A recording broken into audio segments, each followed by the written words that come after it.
Welcome back to the channel. Before we dive into the strange, dark, and mysterious corners of today's story, I want to take a quick moment to say a massive thank you to all of you. It's honestly your incredible support and enthusiasm that have allowed these stories to reach more people than I ever imagined.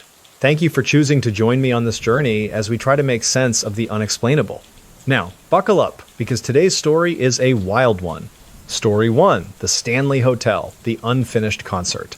In the summer of 2011, a middle-aged man named Robert Miller checked into a grand old building tucked away in the mountains of Colorado for what he thought would be a relaxing weekend getaway.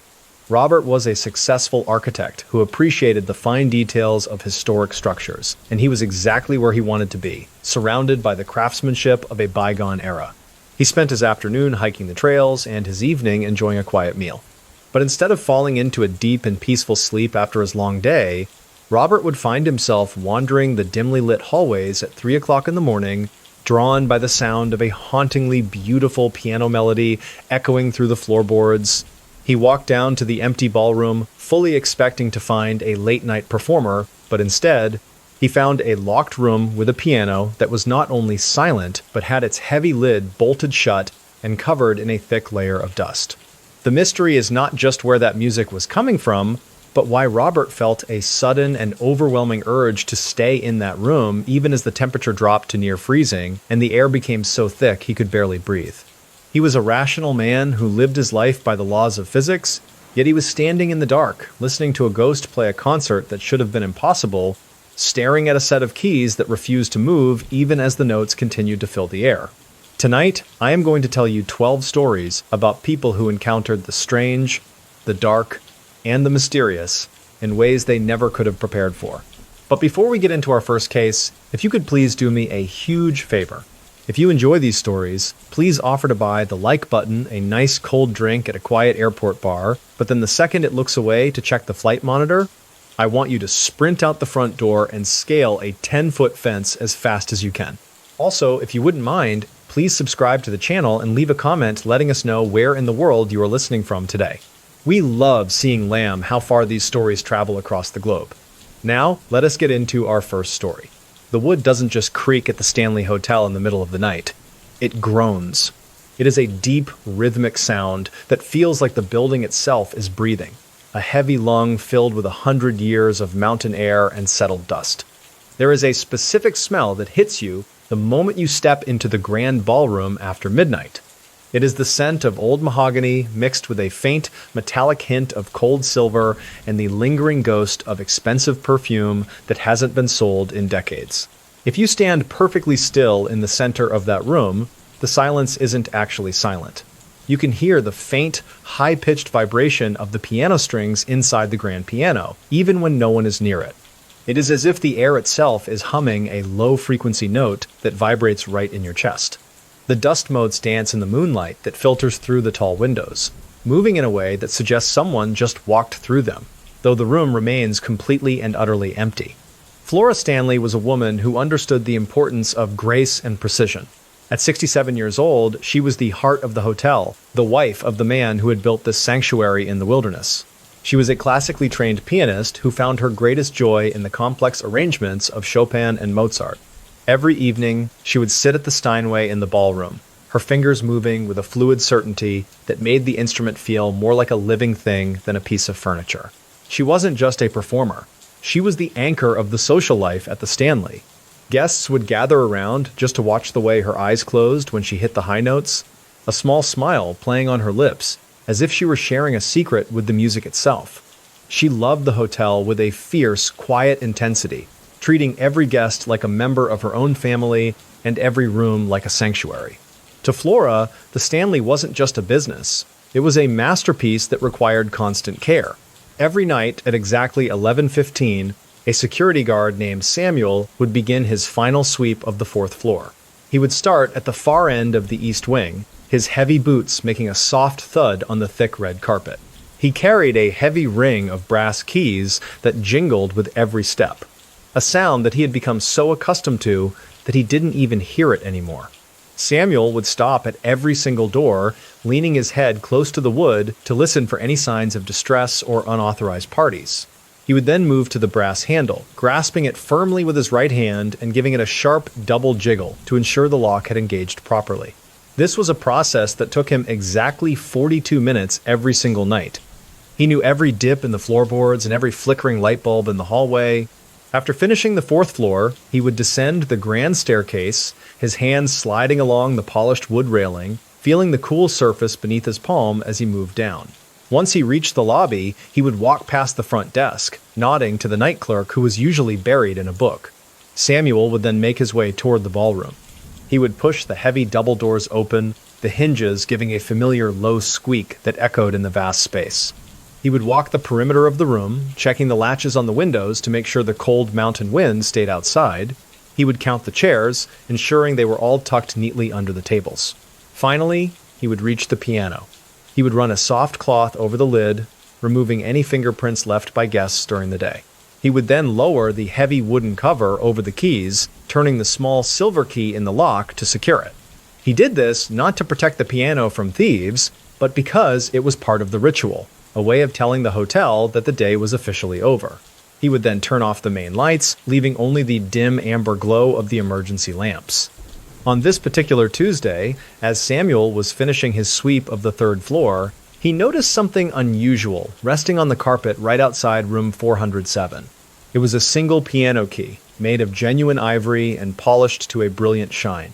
It was sitting perfectly upright, as if someone had carefully placed it there.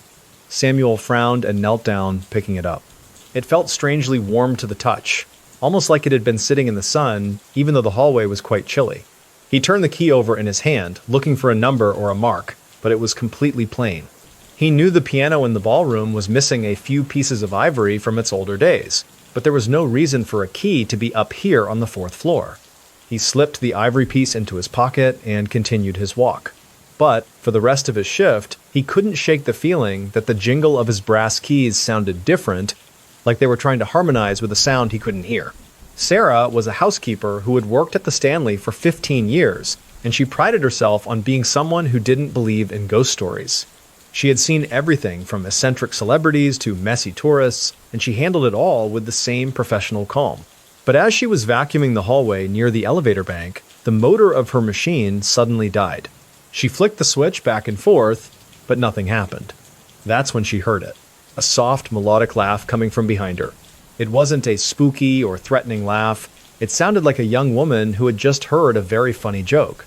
Sarah turned around, expecting to see a guest who had wandered out of their room, but the hallway was long and empty. The laughter seemed to move, drifting toward room 407. Sarah felt a prickle of ice crawl up her spine.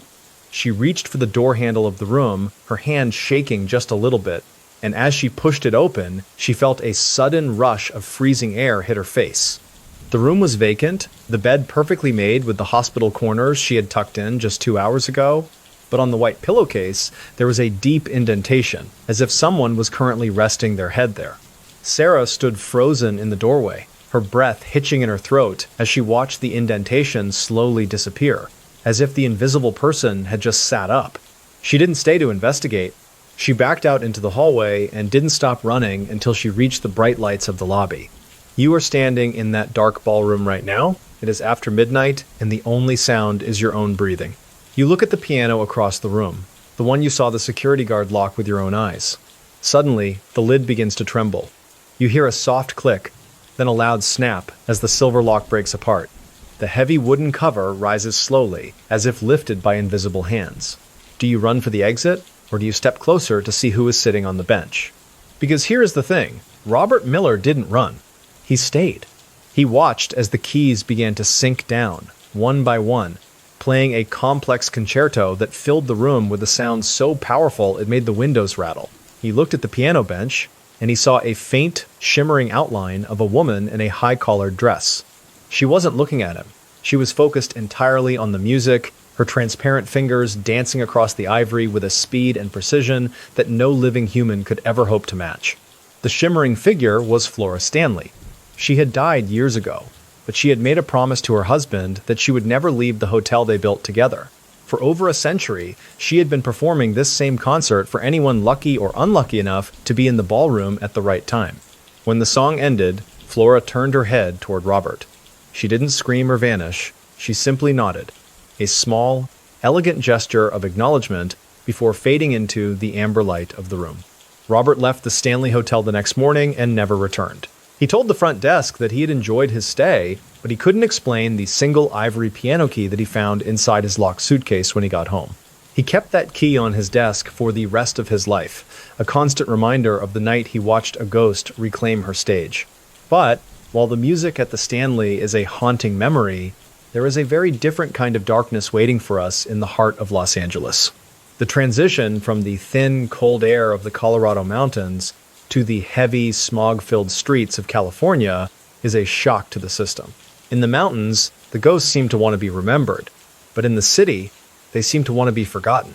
We are leaving the elegant ballroom of the Stanley and heading toward a place where the elevators don't always take you to the floor you selected, and where the water in the tanks on the roof holds a secret that shocked the entire world.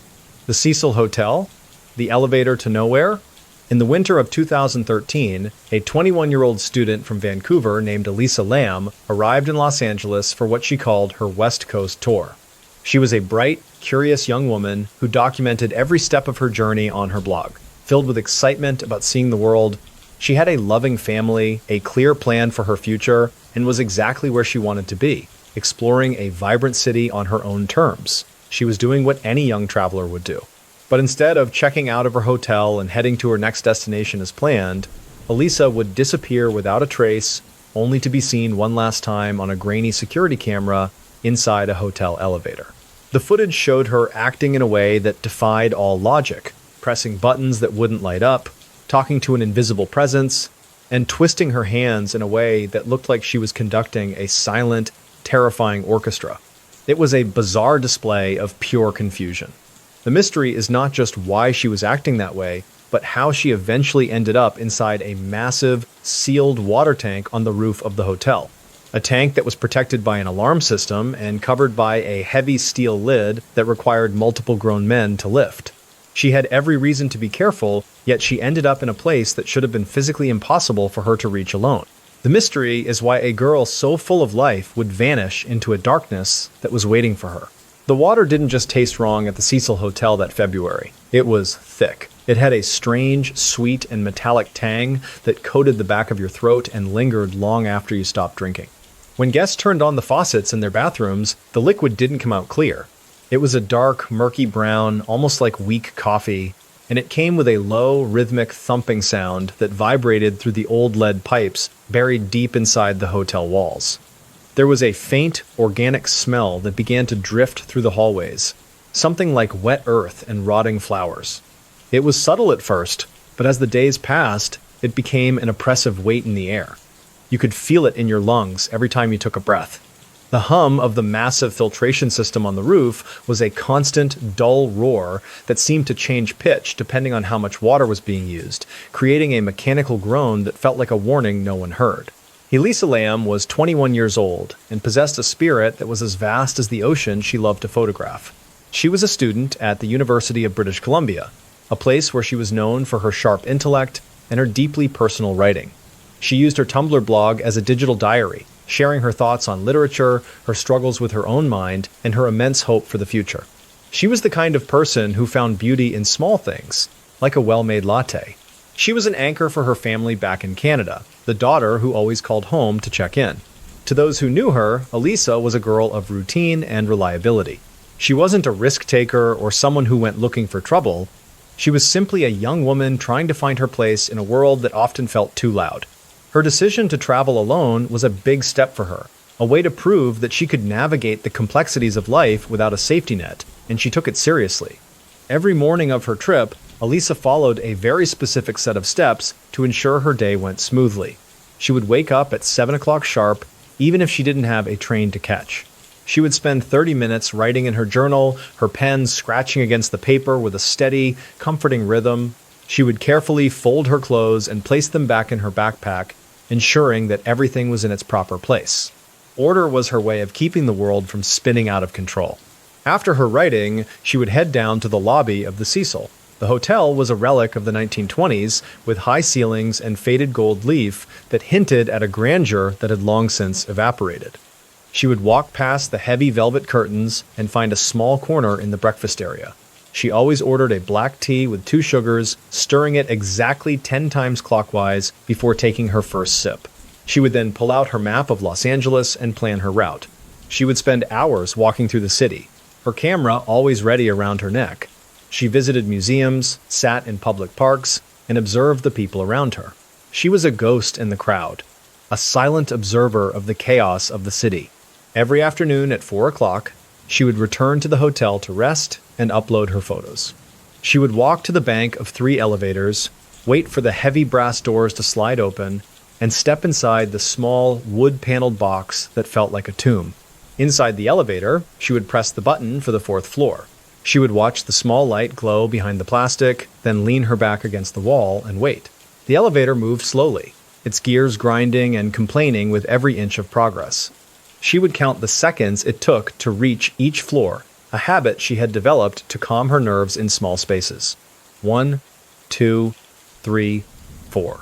The doors would open, and she would walk down the long, dim hallway to her room. She would use her key to open the heavy wooden door, the lock clicking with a solid, final sound. She would drop her bag on the bed and head straight to the sink to wash the city grime from her hands. She would watch the water swirl down the drain, unaware that the source of that water was only a few dozen feet above her head. This was her sanctuary, her small piece of the world where she felt safe. She did this for 3 days straight, a perfect loop of normalcy in a strange city. The change was so subtle that Elisa didn't even notice it at first. It started with the elevator button. On the 4th day, when she pressed the number 4, the light didn't come on. She pressed it again, and still nothing. She tried the other buttons, but the panel remained dark. She stood there for a long moment, the silence of the elevator becoming heavy and uncomfortable. She thought it was just a mechanical glitch, a symptom of the hotel's age, and she decided to take the stairs instead. But when she reached the stairwell, the door was heavy and felt like it was being held shut from the other side. She pulled harder, and it finally gave way with a sharp metallic crack that echoed up the shaft. As she climbed, she realized the lights on the landing were flickering in a rhythmic pattern, almost like a code she couldn't decipher. It wasn't scary, just off-putting. It was a slight shift in the reality she had built for herself, a small crack in the foundation of her routine. Later that night, when she turned on the shower, the water didn't get hot. It stayed a tepid, lukewarm temperature that felt like skin, and as it ran over her shoulders, she noticed a faint, oily residue on her skin that wouldn't wash away. She looked at the drain and saw that the water was swirling in the opposite direction than it had the day before. It was a tiny detail, something most people would ignore, but to Elisa, it felt like the world was starting to bend in a way it shouldn't. The air in the hallway outside her room suddenly felt like it was pressing against her chest. Elisa stepped out, her heart hammering a frantic, uneven rhythm against her ribs. She wasn't just nervous. She was experiencing a physical terror that made her fingers go numb and her vision blur at the edges. She felt a cold sweat break out across her forehead, despite the warmth of the hotel. She walked toward the elevator, her steps heavy and clumsy, as if she were walking through deep water. She pushed the call button, and the doors slid open with a slow, agonizing groan. She stepped inside and began pressing the buttons at random, her movements jerky and desperate. Her mind was racing, a chaotic flood of thoughts that she couldn't catch.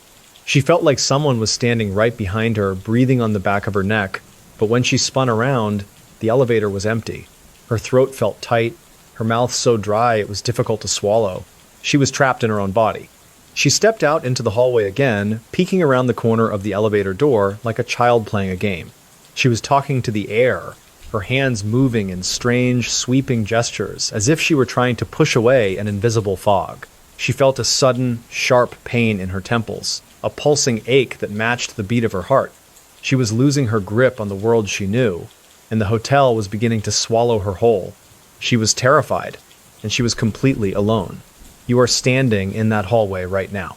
You see the elevator doors standing open, the light inside a sickly yellow.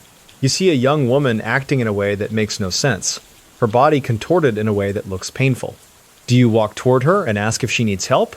Do you call the front desk and report a disturbance? Or do you turn and walk the other way, hoping that whatever is happening to her doesn't find you next? Because here is the choice that was never made. No one stopped her. No one asked if she was okay. Elisa Lamb walked away from that elevator and climbed a ladder that led to the roof. She bypassed an alarm system that should have alerted the entire hotel. She climbed up the side of a 10-foot-tall water tank and opened a heavy steel lid that was supposedly locked. She stepped inside the cold, dark water and closed the lid behind her. She didn't leave a note. She didn't leave a reason. She just vanished into the very system that kept the hotel alive. The discovery of Elisa's body 3 weeks later shocked the world. The guests had been drinking, bathing, and brushing their teeth with the water that had held her body for 19 days.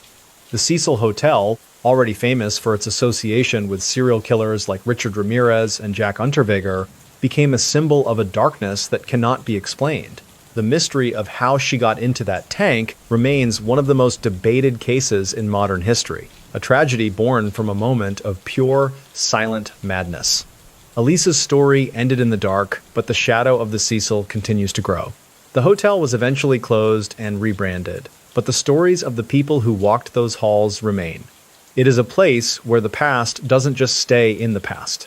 It bleeds into the present. But as we leave the heavy, crowded streets of Los Angeles, we are heading north, away from the city grime and toward the pristine, frozen beauty of the Canadian wilderness, where a different kind of lady in white is waiting. The journey from the dark heart of Los Angeles to the majestic peaks of the Alberta Rockies is a transition from one kind of haunting to another. We are leaving the metallic taste of the Cecil's water behind and heading to a place where the air is so cold it feels like glass. We are going to a hotel that looks like a castle, where the ghosts don't hide in water tanks, but dance in the grand ballrooms under the light of 1,000 crystal chandeliers, forever frozen in their most tragic moment. Story 3. Fairmont Banff Springs, the Ghost Bride. In the spring of 1932, a beautiful young woman named Evelyn Thorne arrived at the Fairmont Banff Springs Hotel for the happiest day of her life. She was a radiant bride with everything to live for, standing at the top of a grand limestone staircase, ready to descend into a life of luxury and love. She was exactly where she wanted to be, surrounded by her family and the man of her dreams, doing what every young girl imagines for her future. But instead of walking down those stairs to exchange her vows, Evelyn would take a single, fatal step that sent her tumbling into the darkness. The mystery isn't just that she died on her wedding day. The mystery is why, decades later, guests still see a woman in a white gown waltzing through the ballroom, her dress engulfed in invisible flames that never burn out. She is a woman trapped in the very moment that was supposed to be her greatest beginning. The air in Banff doesn't just feel cold, it feels heavy, like it is carrying the weight of the massive glaciers that surround the hotel. When you walk into the Cascade Ballroom after midnight, the first thing you notice isn't the grand architecture. It is the faint, acrid smell of burning silk. It is a sharp, singed scent that disappears the moment you try to focus on it. And then, there is the sound. A soft, rhythmic shush of fabric dragging across the stone.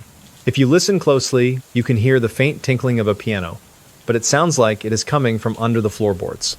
The shadows on the walls seem to stretch and contract in time with a music that only they can hear. There is a specific kind of static electricity in the room that makes the hair on your arms stand up. It feels like the air is charged with an old, forgotten energy, waiting for someone to notice that the dance has never truly ended. Evelyn Thorne was 24 years old and the only daughter of a wealthy industrialist from Montreal. She had spent her entire life being groomed for a moment exactly like this one. She was intelligent, kind, and possessed a laugh that could brighten the gloomiest hallway of the hotel. To her father, she was the crown jewel of the family, and he had spared no expense to ensure her wedding was the event of the decade. She was the anchor of his entire world. She had spent months planning every detail, from the specific lace on her veil to the type of flowers that would decorate the grand staircase. She wasn't just a bride. She was a woman who believed in the power of a perfect moment. Everyone who knew her described her as someone who looked at life with wide-eyed wonder. She had a bright future ahead of her, a husband who adored her, and a world of possibilities waiting just beyond the doors of the ballroom. Every evening at precisely 7 o'clock, a young waiter named Thomas would begin the long process of preparing the ballroom for dinner. He would start by checking the alignment of 32 circular tables, ensuring each one was exactly 3 feet apart. He would then move to the silver, polishing each fork and knife with a white linen cloth until he could see his reflection. This was a task that required absolute focus and a very steady hand. Thomas would walk to the far wall where the massive candelabras stood. He would take a long wooden match from a silver box, strike it against the stone wall, and watch the small flame dance for a second before touching it to the first wick. He would repeat this process 84 times. The smell of the sulfur from the matches would briefly overpower the scent of the pine trees outside. He worked with a silent, mechanical efficiency that left no room for error. After the candles were lit, Thomas would move to the center of the room and check the floor for any stray petals or dust. He would walk in a slow, deliberate spiral, his eyes fixed on the polished stone beneath his feet. He knew every crack and every vein in the limestone. This was his routine, a way of bringing order to the vast, empty space before the guests arrived. He felt a sense of peace in the repetition, a comfort in the predictable nature of his work. He would then head to the kitchen to help with the final plating. He would carry heavy trays of food up the service stairs, his muscles straining under the weight. He would set the trays down on the side tables, then return to the ballroom to adjust the napkins one last time. Each napkin had to be folded into a perfect pyramid, standing exactly 4 inches high. He would use a small wooden ruler to be sure. Nothing was left to chance in the Fairmont ballroom. Once everything was perfect, Thomas would stand by the main doors and wait for the signal to open them. He would adjust his bow tie in the reflection of a silver tray, making sure it was perfectly level. He would take a deep breath, smoothing the front of his vest. He had done this hundreds of times, and he took great pride in being the first person the guests saw. He was the guardian of the atmosphere, the man who made sure the magic was ready for everyone. The change was so subtle that Thomas didn't even notice it at first. It started with a single candle on the far left candelabra. As he was standing by the door, he noticed the flame flicker and then go out, even though there was no draft in the room. He frowned and walked over to relight it. But as he reached the candle, he felt a sudden drop in temperature. It wasn't just a chill. It was a localized pocket of freezing air that made his breath visible. He struck another match, but the wood felt damp and refused to catch. He tried again, and this time the flame sputtered for a second before being extinguished by an invisible force. He looked up and realized that 3 more candles had gone out on the opposite side of the room. He started to feel a strange sensation in his chest, a heavy pressure that made it difficult to take a full breath. The ballroom, which usually felt so grand and open, now felt small. He looked down at the table nearest to him and noticed that the silver fork he had just polished was now resting at an angle. He was certain he had placed it perfectly straight. He reached out to fix it, but as his fingers brushed the metal, he felt a sharp jolt of static electricity that made him pull his hand back. That was when he saw the veil. It was a long, delicate piece of lace caught on the edge of the limestone staircase, fluttering in a wind that didn't exist. His heart wasn't just beating fast. It was slamming against his ribs like something trying to break out. Thomas's right hand went to the railing of the staircase, his fingers gripping the cold stone, and that's when the cold realization hit him. He wasn't alone. He looked up toward the top of the stairs, his throat tightening. His mouth went dry. He tried to swallow and couldn't. Somewhere in the shadows of the landing, a soft, sobbing sound began to echo. He could see the outline of a figure standing perfectly still. The white fabric of her dress seemed to glow with a faint internal light. He felt a cold sweat break out across his forehead, despite the freezing air. He tried to speak, to ask if the woman needed help, but his voice was gone. He felt a sudden, sharp pain in his chest, a pulsing ache that matched the frantic beat of his heart. He felt like he was being watched by 1,000 eyes hidden in the dark. The figure began to move, but her feet didn't seem to touch the ground. She was gliding toward the edge of the stairs, her movements jerky and unnatural. Thomas felt a wave of pure terror wash over him, a physical weight that made his knees buckle. He wanted to run, to scream for help, but his body refused to obey. He was a prisoner in his own skin, forced to watch as the ghost of the bride approached the very spot where she had met her tragic end so many years ago. He could see the details of her face now. Her eyes were wide, filled with an expression of pure, unadulterated shock. Her hands were reaching out, as if trying to grab onto something that wasn't there. Thomas felt a sob rise in his own throat. He could feel her fear as if it were his own, a cold, sharp blade twisting in his gut. He was no longer just a witness. He was part of the tragedy, caught in the gravitational pull of a soul that could not find its way home. You're standing on that grand staircase right now. You look down and you see the guests waiting for you, their faces blurred by the bright lights of the chandeliers. You feel the heavy weight of the silk gown and the long train of the veil trailing behind you. Suddenly, you feel your heel catch on the edge of the stone. You start to tip forward, and for a split second, you think you can catch yourself. Do you reach for the railing, or do you try to push off and jump to safety? Because here is the thing. Evelyn Thorne didn't have time to choose. As she began to fall, the long train of her dress brushed against one of the burning candles on the staircase. The silk ignited instantly. She didn't just fall to her death. She fell while her body was engulfed in a pillar of fire. The guests didn't see a bride walking toward them. They saw a screaming, burning figure tumbling down the limestone steps, a nightmare that replaced the wedding of the century. Evelyn died the moment her head hit the stone floor at the bottom of the stairs. The fire was extinguished quickly, but the damage was already done. The ballroom was cleared, the wedding was canceled, and the hotel fell into a period of mourning. But the energy of that moment was too powerful to simply fade away. For nearly 100 years, the ghost bride has been seen by staff and guests alike, eternally waltzing in the ballroom or standing at the top of the stairs. She is not a vengeful spirit. She is simply a woman who is still waiting for her dance to begin. People report seeing her in the mirror, her face pale and sad, or finding her crying in the ladies' room. Thomas quit his job that very night and never stepped foot in a hotel again. He spent the rest of his life wondering if there was something he could have done to change the course of history, or if some tragedies are simply written into the stone of the buildings themselves. The scars left by Evelyn's death are not visible on the walls of the Fairmont, but they are felt by everyone who walks through the Cascade Ballroom. It is the weight of a life cut short, of a love that was never allowed to bloom. But as we leave the frozen, majestic peaks of the Canadian Rockies, we are heading across the ocean to a city that holds its own secrets behind closed doors. We are going to a place where the tragedy wasn't an accident, but a deliberate act of madness.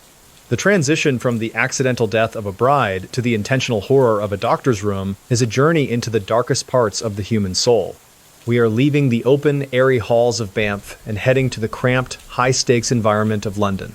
We are going to a hotel where the ghosts don't just dance, they stare. They wait for you to wake up in the middle of the night, just so they can show you the true face of a love that turned into a deadly prison. Tonight, the story of the Ghost Bride remains as a reminder that even in the most beautiful places, a single step can lead to an eternity of sorrow. But her story is just the beginning of our journey. We are moving toward a room in London that has been the site of so much darkness that the staff refuses to enter it alone.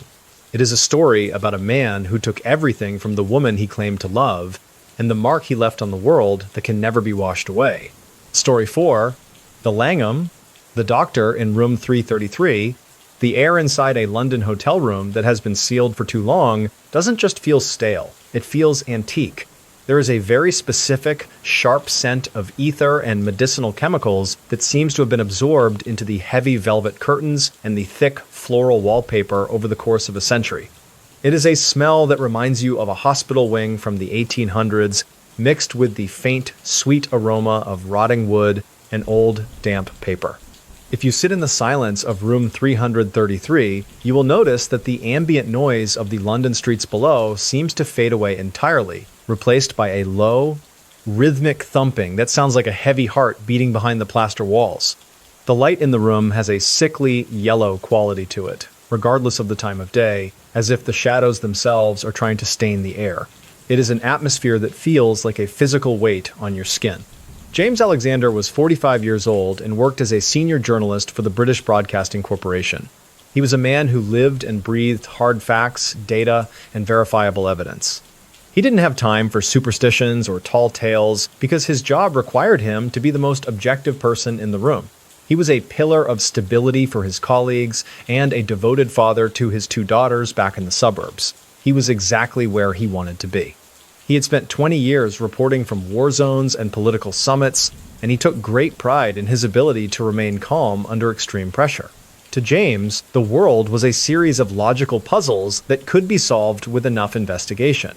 He was the kind of person who checked the weather report 4 times before leaving the house and always carried a spare fountain pen. He was an anchor of normalcy in a profession that was often chaotic and unpredictable. Every time James stayed at the Langham for a work assignment, he followed a meticulous ritual to transform the hotel room into a temporary office. He would start by placing his leather briefcase on the mahogany desk and opening it with two sharp metallic clicks. He would then remove his heavy laptop, the silver charging cable, and a neat stack of manila folders. He would arrange them in a perfect grid, ensuring the edges of the folders were aligned with the desk. He would then move to the small hospitality station near the window. He would take the porcelain electric kettle, fill it with exactly 2 cups of water from the bathroom tap, and wait for the click of the heating element. While the water boiled, he would take a single bag of Earl Grey tea and place it in the bottom of a white ceramic mug. He would pour the water, let it steep for exactly 3 minutes, and then dispose of the tea bag in the small trash can by the bed. Once his tea was ready, James would begin the process of unpacking his clothes. He would hang his charcoal gray suit jackets on the wooden hangers in the closet, making sure they were spaced exactly 2 inches apart. He would fold his cotton shirts into neat rectangles and place them in the top drawer of the dresser. He would then line up his leather shoes by the door, toes pointing toward the hallway. This was his way of reclaiming control over an unfamiliar space.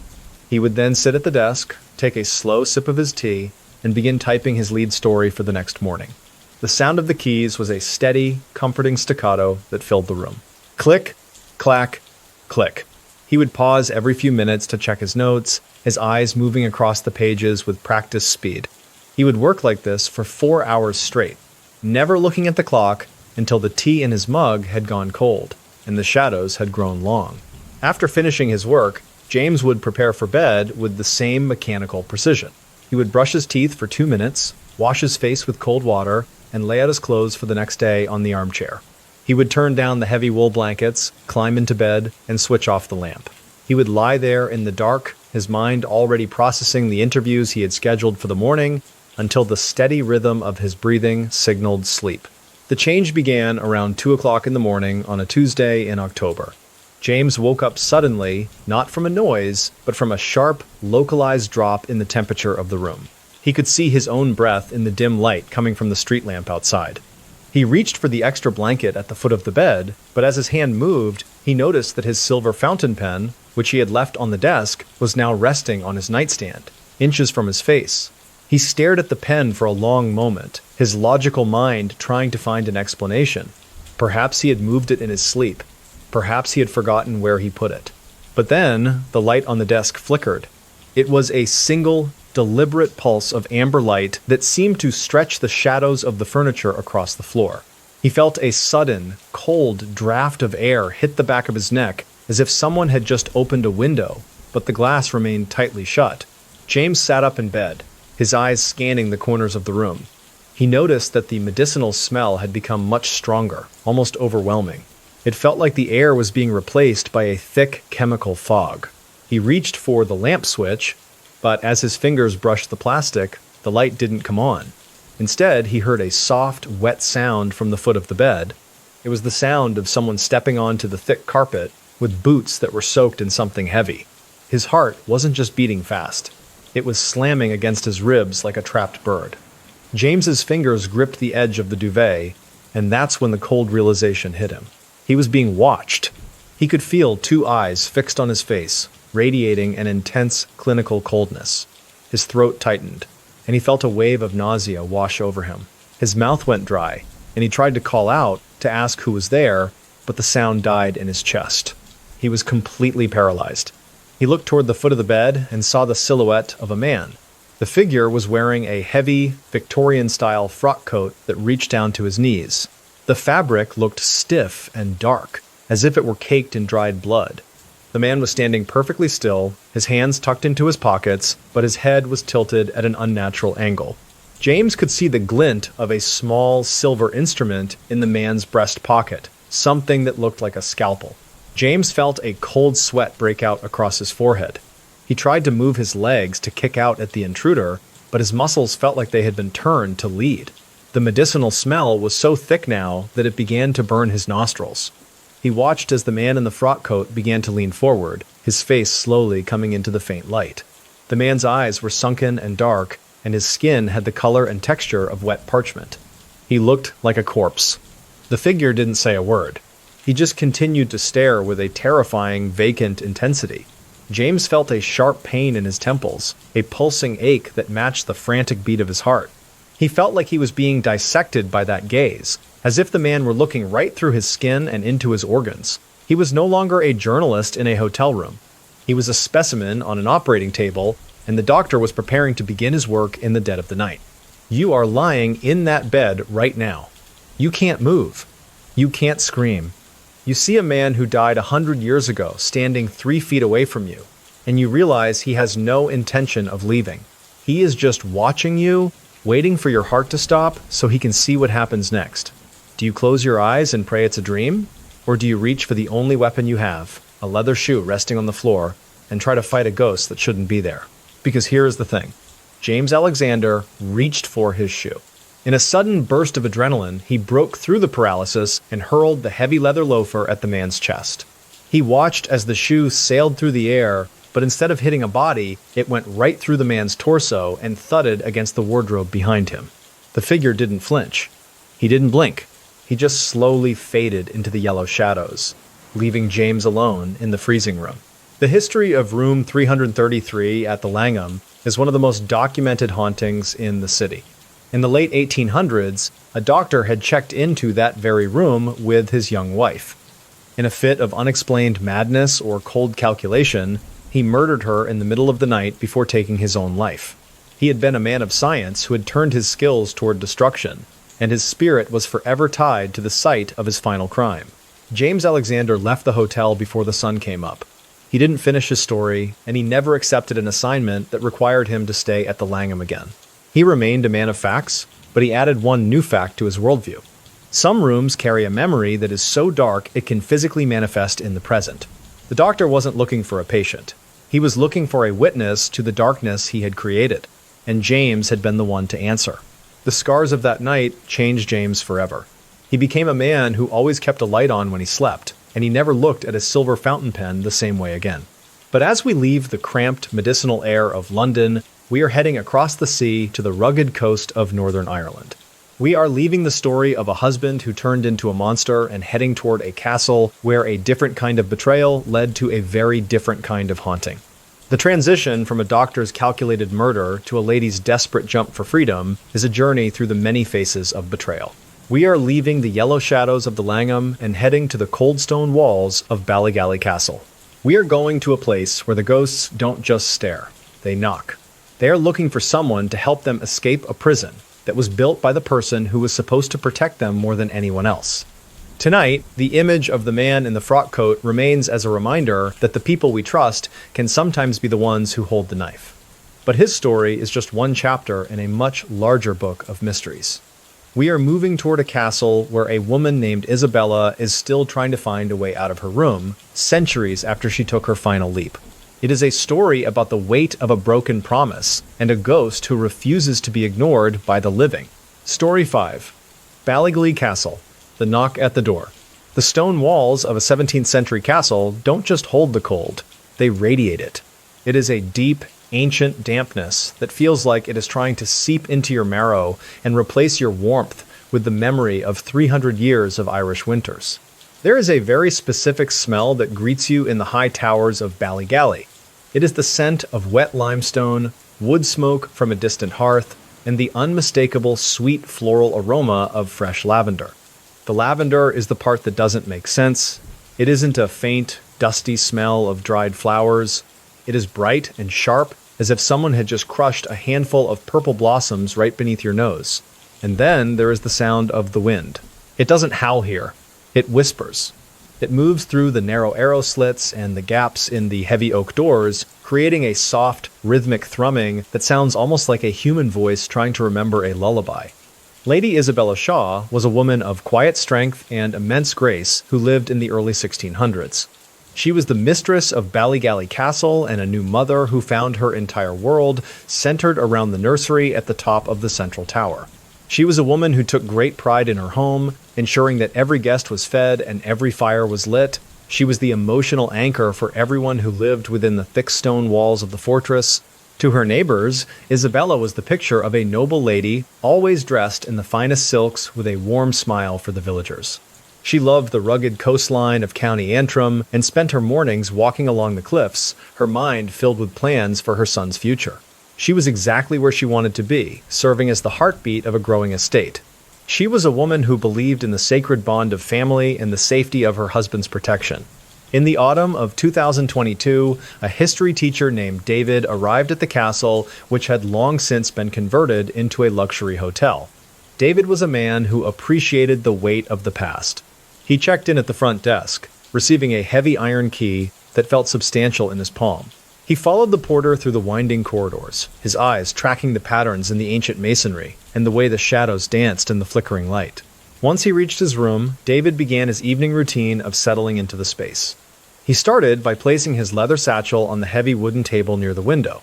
He unbuckled the brass straps with two sharp metallic clicks and removed his books and his laptop.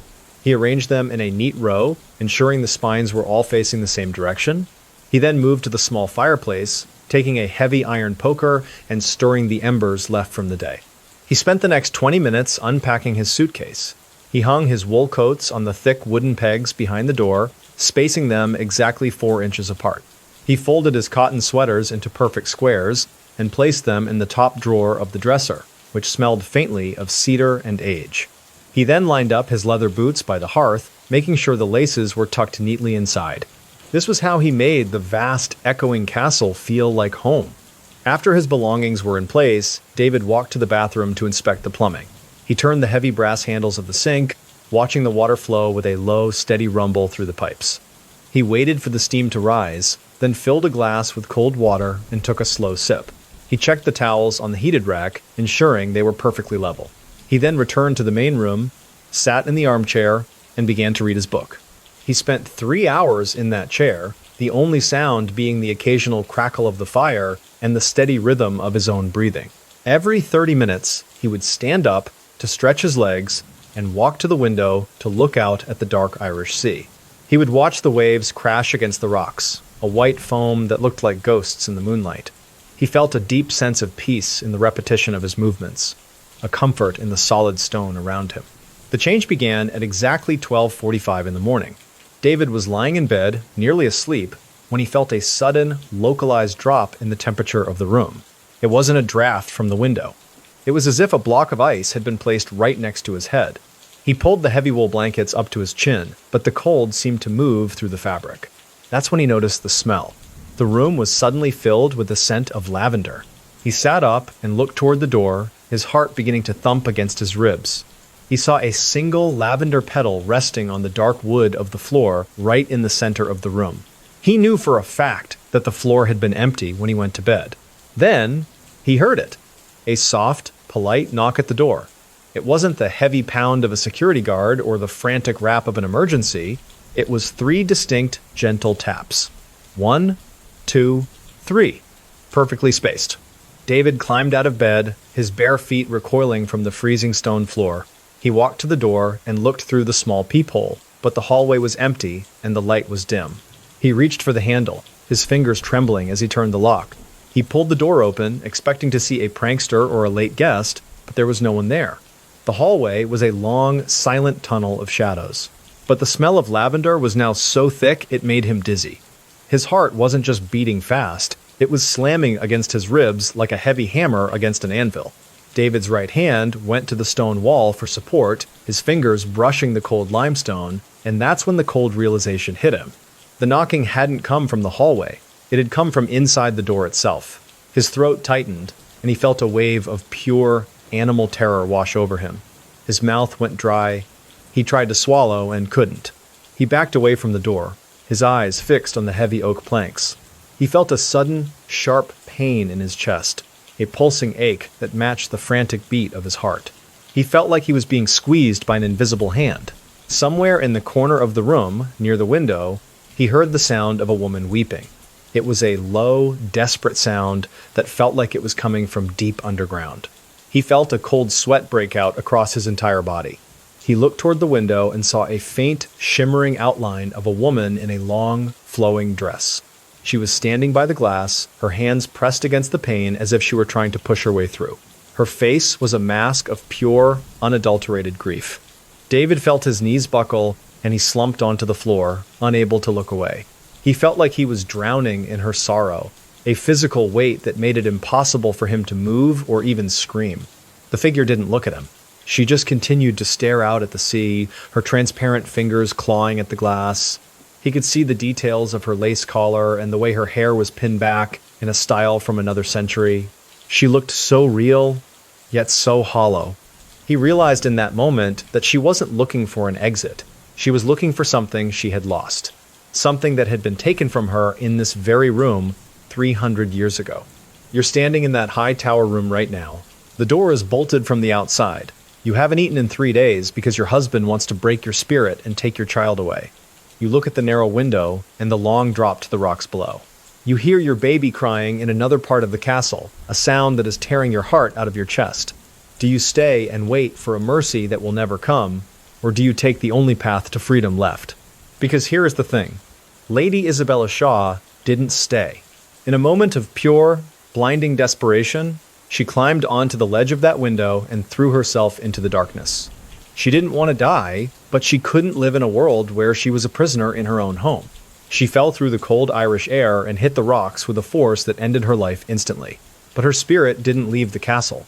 It stayed behind to look for the son she never saw again. The discovery of Isabella's body the next morning was hidden by her husband, Lord James Shaw, who told the world she had simply fallen by accident. He kept the child and continued to live in the castle, but he was never a happy man. The room where she was held became known as the Ghost Room, a place that even the bravest staff members refused to enter after sunset. For centuries, the knocking has continued, a polite request for entry from a mother who was still searching. David checked out of the hotel the next morning, leaving his books and his laptop behind. He didn't care about his belongings. He only cared about getting away from the smell of lavender and the sound of that weeping. He spent the rest of his life avoiding old buildings and high towers. He understood now that some walls don't just protect you from the outside world, they can become a cage that holds a tragedy long after the people involved have turned to dust. The scars left by Isabella's leap are etched into the very foundations of Ballygally Castle. It is a story about the ultimate betrayal of trust and the enduring power of a mother's love. But as we leave the cold, ancient stone of Northern Ireland, we are heading across the globe to a very different kind of structure. We are leaving the world of medieval fortresses and heading to a place of glass, steel, and modern luxury, where the spirits are not from the distant past. The transition from a stone castle to a high-tech skyscraper in Taipei is a shock to the senses. We are leaving the smell of lavender and the sound of waves and heading to a place where the haunting is tied to the very ground the building stands on. We are going to a hotel where the architecture itself was designed to fight off the dead, and where the most modern amenities can't hide the screams of the thousands of people who died on that spot during the war. Tonight, the story of Isabella reminds us that stone can remember what the heart wants to forget. But our journey is far from over. We are moving toward a hotel in Taiwan that was built on top of a prison and where the staff has to use ancient rituals just to keep the elevators running. It is a story about how the modern world tries to bury the past under layers of concrete, and how the past always finds a way to claw its way back to the surface. Story 6: Grand Hyatt Taipei, The Prison Beneath. In the late 1990s, a high-level executive named Marcus Chen arrived at the most prestigious hotel in Taiwan for a week of intensive negotiations. Marcus was a man of logic, a corporate troubleshooter who specialized in making sense of complex systems, and he was exactly where he wanted to be, in a 5-star suite overlooking the bright lights of Taipei. He spent his first few hours checking his data and preparing his presentations for the morning. But instead of waking up refreshed for his meeting, Marcus would find himself standing in the center of his room at 4 o'clock in the morning, watching the heavy curtains sway in a room with no open windows. He would look into the polished marble of his bathroom vanity and see a man standing behind him wearing a tattered, blood-stained uniform from a war that had ended 50 years ago. A man who shouldn't have been there, in a room that cost $1,000 a night. The mystery is not just why a modern luxury hotel would be haunted by soldiers, but why the management felt it necessary to hang 2 massive, ancient scrolls in the lobby that were specifically designed to trap and neutralize spirits. Marcus was a man who didn't believe in the supernatural, yet he found himself in a place where the architecture was literally built to serve as a prison for the dead, a place where the ghosts of the past are kept at bay by ink and paper. The smell of expensive jasmine tea inside the lobby of the Grand Hyatt doesn't quite cover the other scent that lingers near the elevators. It is a sharp, metallic smell of copper and wet earth, the kind of smell that reminds you of an old basement or a place where the sun never reaches. If you stand near the grand entrance at night, you can hear a low, rhythmic humming sound that isn't coming from the air conditioning. It sounds like dozens of voices chanting. The air in the hallways is unnaturally still, even for a luxury hotel. It feels thick, as if you are walking through invisible cobwebs that cling to your skin and make your movements feel heavy. When the elevator doors slide open on the top floors, there is a sudden, sharp drop in pressure that makes your ears pop. And for a split second, the bright, modern lights seem to dim into a sickly, flickering yellow. It is an atmosphere that feels like a heavy secret. Marcus Chen was 42 years old and worked as a senior efficiency consultant for a global tech firm. He was a man who lived by the clock, someone who could tell you exactly how many seconds it took to walk from his front door to his car. He prided himself on his objective mind and his ability to ignore distractions. He was the anchor for his team, the person they looked to when things became chaotic because Marcus never lost his cool. He was a man of pure fact. To his colleagues, Marcus was a machine. He followed the same diet, the same exercise routine, and the same work schedule, no matter what country he was in. He loved the predictability of international business hotels because they offered a controlled environment where nothing was left to chance. He was exactly where he belonged, in a world of glass and steel and high-speed data. He was a man who believed that every problem had a rational, mathematical solution. Every morning of his stay in Taipei, Marcus followed a sequence of events that was as precise as a Swiss watch. He would wake up at 5:45, drink exactly 8 ounces of room temperature water, and spend 20 minutes reviewing his emails on his tablet. He would then head to the hotel gym, where he would run 4 miles on the treadmill at a steady pace of 7 miles per hour. He never varied the speed, and he never stopped early. It was pure discipline. After his run, Marcus would return to his suite and begin his grooming process. He would shave with a silver safety razor, using exactly 10 strokes on each side of his face. He would then step into the shower and set the temperature to 102 degrees Fahrenheit. He would spend 6 minutes under the water, no more and no less. He used the hotel's high-end sandalwood soap, enjoying the way the scent filled the small marble space and cleared his head. He would then move to the living area of the suite and begin the process of dressing for his day. He would lay his charcoal suit out on the bed, ensuring the trousers were perfectly creased. He would polish his black leather loafers with a soft cloth until he could see the reflection of the ceiling lights in the leather. He would then sit at the small mahogany desk and check his schedule for the 3rd time, tapping his silver pen against the wood in a steady rhythm. He would spend the next hour in total silence, preparing for his meetings. He would take a single porcelain cup, fill it with hot water, and drop in 1 jasmine tea bag. He would let it steep for 4 minutes, then remove it and place it on a small saucer. He would take small, controlled sips while reading through his reports. This was his sanctuary, his way of ensuring that his mind was as sharp as the crease in his trousers. He felt completely in control of his life. Once he was ready, Marcus would gather his leather portfolio and head to the elevator bank. He would stand in the center of the hallway, his posture perfect, and wait for the light to chime. He would step into the elevator, press the button for the lobby, and watch the numbers count down. He would nod politely to the other guests, but he never initiated conversation.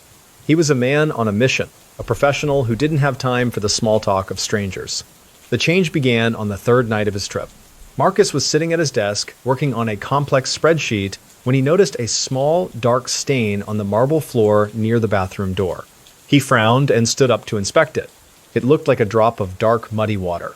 He reached for a tissue to wipe it up, but as he leaned down, he noticed another drop. Then another. They were appearing in a straight line, leading directly into the center of the room. He looked up at the ceiling, expecting to find a leak, but the plaster was perfectly dry and white. He touched the stain on the floor and realized it wasn't water. It was thick and had a faint copper scent. He wiped it away, but the marble felt unnaturally cold, as if the stone had been replaced by ice. He checked his watch and noticed that the second hand had stopped moving. It was exactly 3 o'clock in the morning, the time when the world feels most thin. Later that night, as Marcus was lying in bed, he heard a sound that didn't belong in a luxury suite. It was a low, scraping sound, like metal being dragged across stone. It seemed to be coming from directly beneath his bed. He sat up and turned on the lamp, but the light was dim and cast long, distorted shadows on the walls. The scraping sound stopped instantly. He sat perfectly still for 10 minutes, his heart beginning to thump with an unfamiliar rhythm. The air in the room suddenly felt heavy and humid, as if the air conditioning had been replaced by the atmosphere of a tropical jungle. Marcus felt a drop of sweat roll down his temple. He walked to the window to check the temperature control, but as he passed the large mirror in the hallway, he caught a glimpse of something that made his breath catch in his throat. In the reflection, the door to his suite was standing wide open, even though he knew he had locked it. His heart wasn't just beating fast, it was slamming against his ribs like a sledgehammer. Marcus's right hand went to the wall for support, and that's when the cold realization hit him. The reflection wasn't of his room. The furniture in the mirror was different. It was sparse and made of rough wood. The walls in the reflection were made of damp gray concrete, and there were heavy iron bars where the window should have been. His throat tightened, and he felt a wave of nausea. He tried to look away, but his eyes were fixed on the mirror. He saw a man sitting on the floor in the reflection, his head bowed, his hands bound with thick, rusted chains. The man was wearing a tattered gray uniform that was soaked in blood. Marcus felt a sharp, pulsing ache in his temples that matched the frantic beat of his heart. He felt like the air was being sucked out of the room. His mouth went dry, and he tried to scream, but no sound came out of his throat. The man in the reflection slowly raised his head. His face was a mask of pure, unadulterated suffering, his eyes hollowed out by years of darkness. He looked directly at Marcus, his lips moving as if he were trying to say a name. Marcus felt a sudden, freezing pressure on his chest, as if a heavy weight had been placed on him. He felt like he was being pulled into the mirror, into the cold, damp, concrete world of the prisoner. He was no longer an executive. He was a witness. You are standing in that 5-star room right now. You are surrounded by luxury, yet you are looking into a portal to a nightmare. You see the blood on the floor in the reflection, and you realize it is the same stain you just wiped away in the real world. You hear the chanting of dozens of voices coming from the walls themselves. Do you run for the door and risk seeing what is in the hallway? Or do you stay and wait for the prisoner to step out of the glass? Because here is the thing. Marcus Chen didn't run. He watched as the 2 massive scrolls in the lobby below began to vibrate with a low, intense energy. He realized that the hotel hadn't just been built on top of a military prison and execution ground. It had been built to keep the spirits of the thousands who died there from ever leaving the site. The luxury was a mask. The hotel was a cage. The scrolls weren't decorations. They were the only things keeping the past buried. The history of the Grand Hyatt Taipei is well known among the locals. It was built on the site of a Japanese prison camp and a nationalist execution ground where countless political prisoners met their end. The haunting was so severe during the early years of the hotel that the management brought in feng shui masters and high-ranking monks to perform exorcisms. They placed the 2 massive talismans in the lobby to act as spiritual barriers, a permanent fix for a restless ground. Marcus Chen checked out of the hotel as soon as the sun came up. He didn't care about his meetings or his presentations. He left his luggage in the room and walked out with only his wallet and his passport. He spent the rest of his life avoiding modern skyscrapers and high-end developments. He realized that no amount of marble or glass can truly erase what happened on a piece of land. Some places are stained by blood that never dries, no matter how many times you wipe it. The scars left by the prison beneath the Hyatt are part of the very identity of the building. It is a story about the intersection of the modern world and a history that refuses to stay buried. But as we leave the heavy, humid air of Taipei and the weight of the talismans, we are heading back across the ocean to the bright lights of Los Angeles. We are leaving a place of military execution and heading to a hotel where the ghosts are the stars of the silver screen. The transition from the anonymous suffering of a war prisoner to the eternal glamour of a Hollywood icon is a journey into a different kind of obsession. We are leaving the gray concrete walls of the prison in the mirror and heading to the red carpets and gilded mirrors of the Hollywood Roosevelt. We are going to a place where the ghosts don't want to escape their past. They want to relive it forever under the warm golden glow of the California sun. Tonight, the story of the Hyatt reminds us that we are always walking on the bones of the past.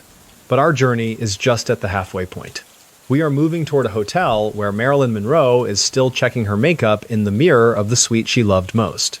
It is a story about how fame can become a prison of its own, and how the mirrors of Hollywood can hold on to a person's image long after the cameras have stopped rolling and the theater has gone dark. Story 7, The Hollywood Roosevelt, The Mirror's Guest. The air inside the Hollywood Roosevelt doesn't just feel old, it feels electric. It is like the static on a television screen right before a classic movie starts, a low hum of energy that vibrates in the back of your skull.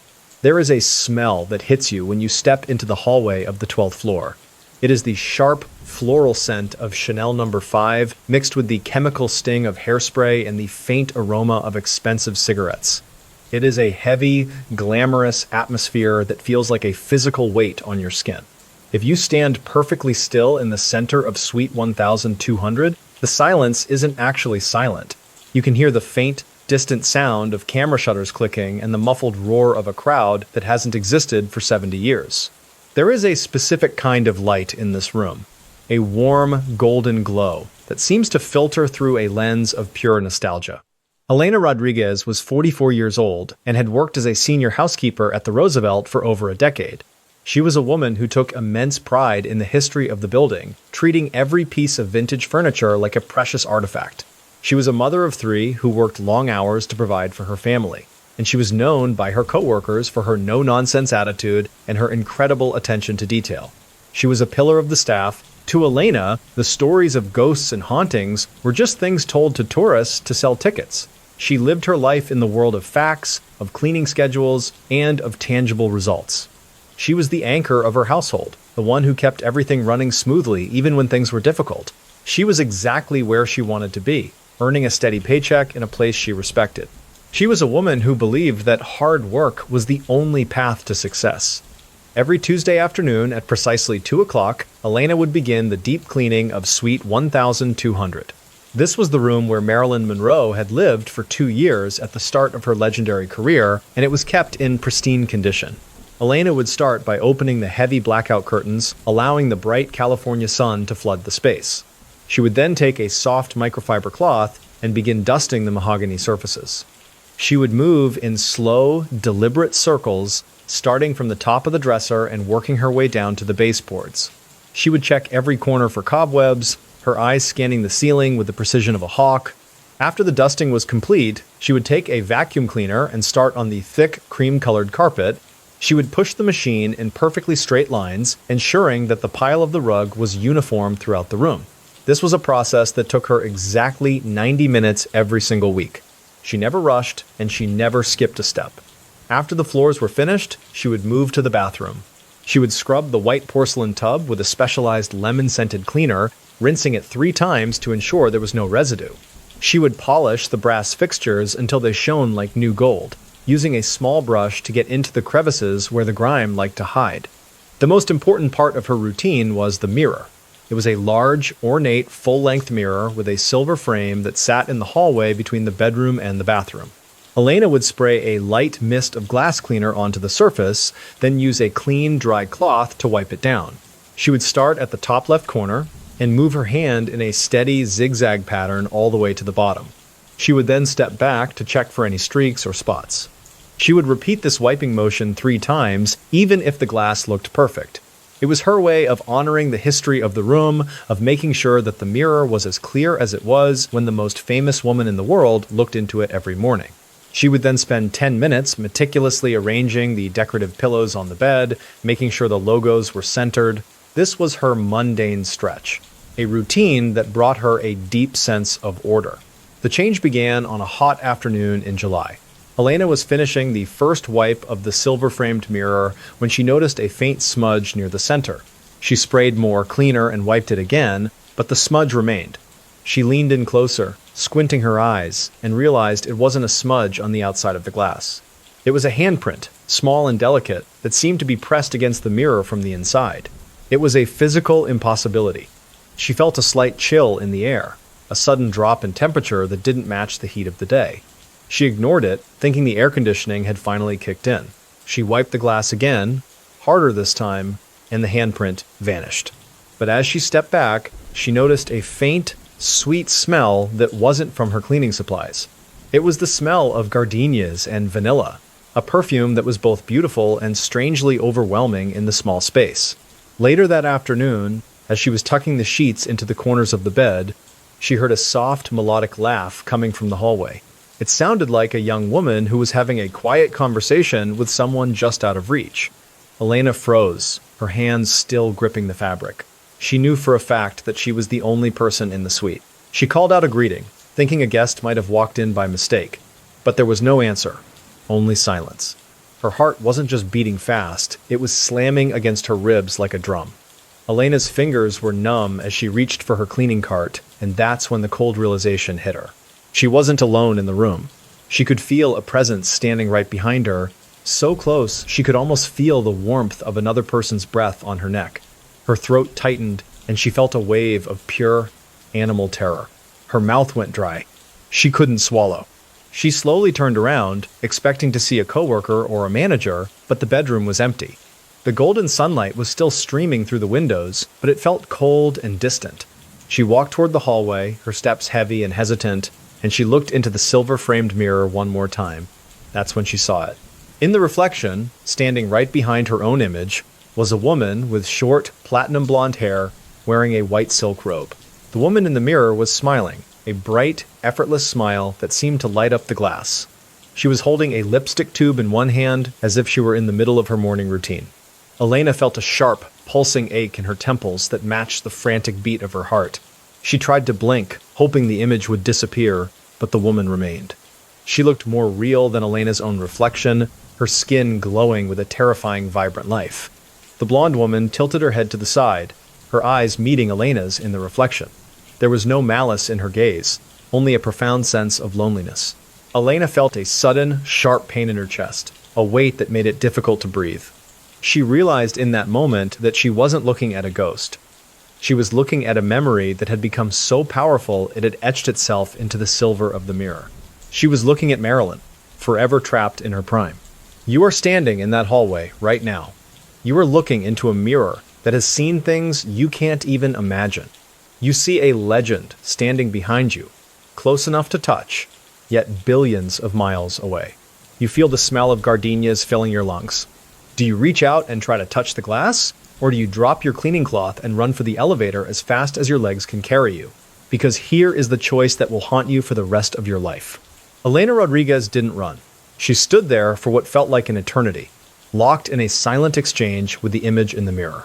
She watched as the blonde woman slowly faded away, her smile being the last thing to vanish into the silver. Elena then picked up her cloth, finished polishing the mirror until it was perfect, and walked out of the suite. She never told her coworkers what she saw. She knew they wouldn't believe her, and she didn't want to ruin the magic. The history of the mirror in Suite 1200 is one of the most famous legends in Los Angeles.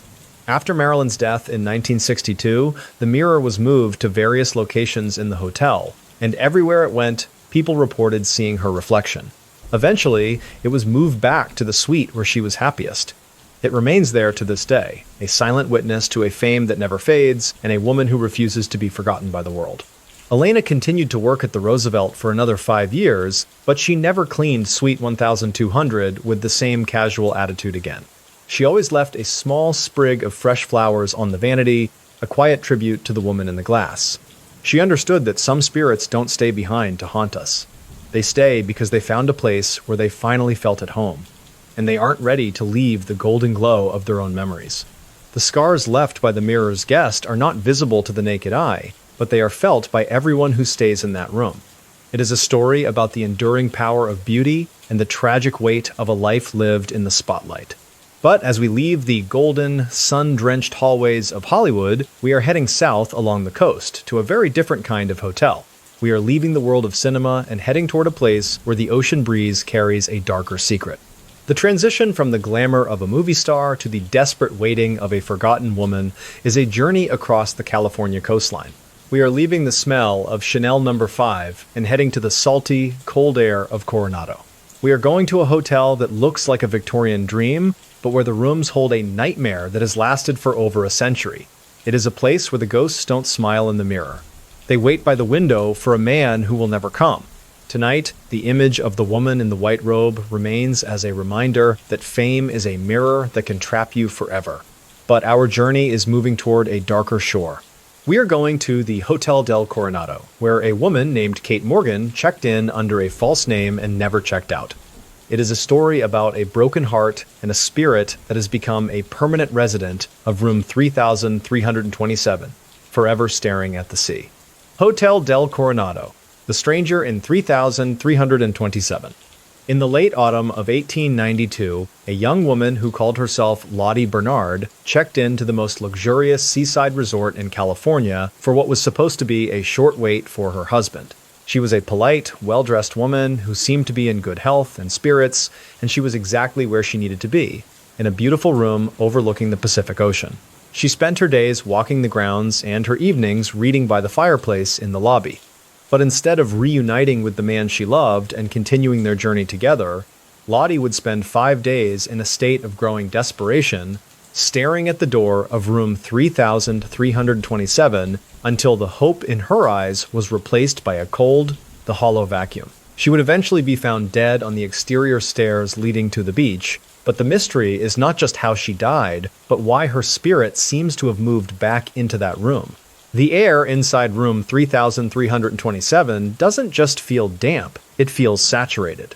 There is a very specific, heavy scent of salt spray mixed with the metallic tang of old coins and the faint, dusty aroma of Victorian stationery. It is a smell that clings to the back of your throat, making it difficult to forget that you are standing in a place where time has decided to stop. If you stand perfectly still, you can hear the wood of the hotel sigh.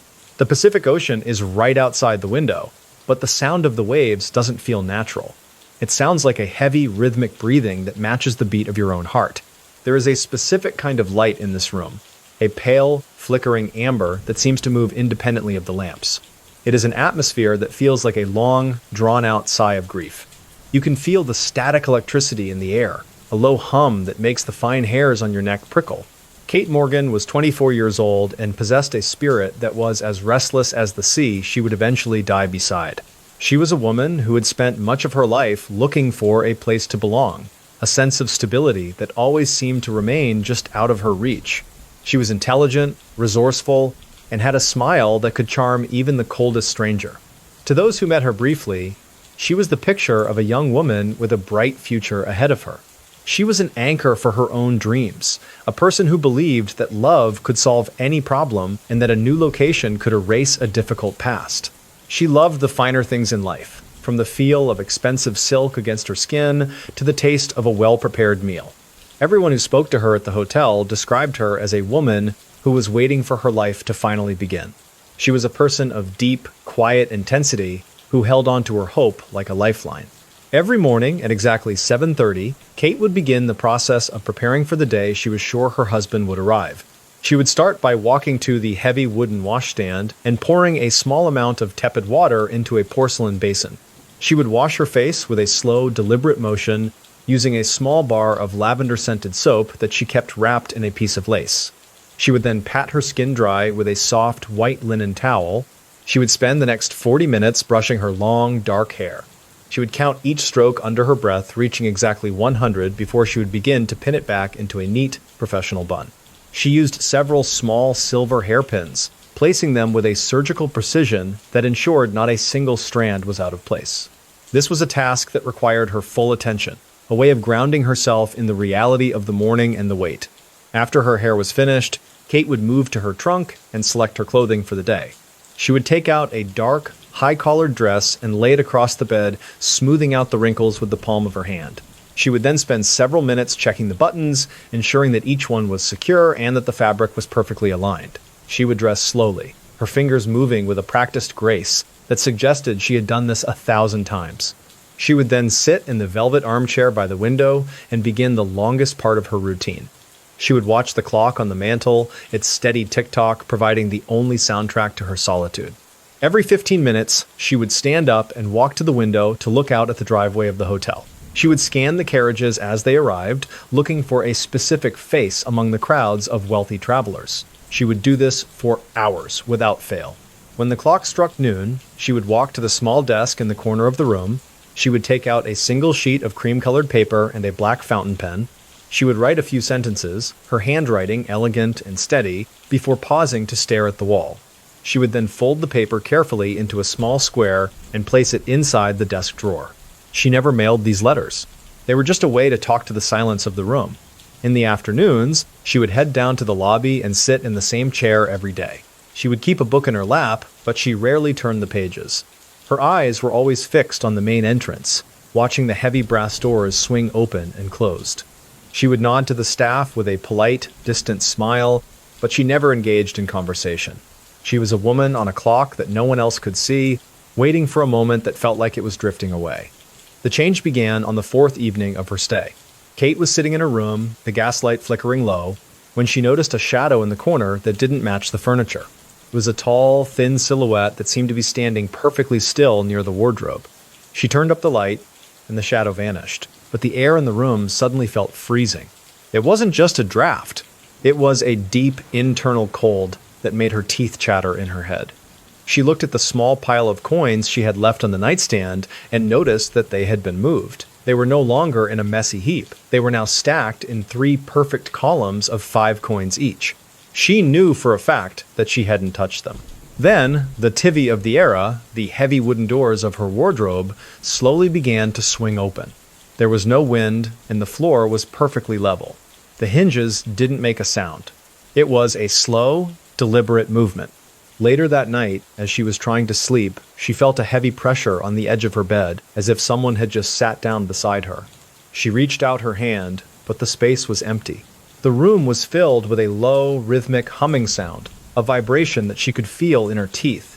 It wasn't a voice, it was a sound of pure, concentrated energy. She felt a sudden, sharp pain in her chest, a weight that made it almost impossible for her to take a breath. The air in the room suddenly felt thick and humid, as if the ocean had moved inside the walls. Kate felt a drop of moisture hit her forehead. She looked up and saw that the ceiling was perfectly dry, but the wallpaper was starting to peel back at the corners, revealing a dark, rotting wood beneath.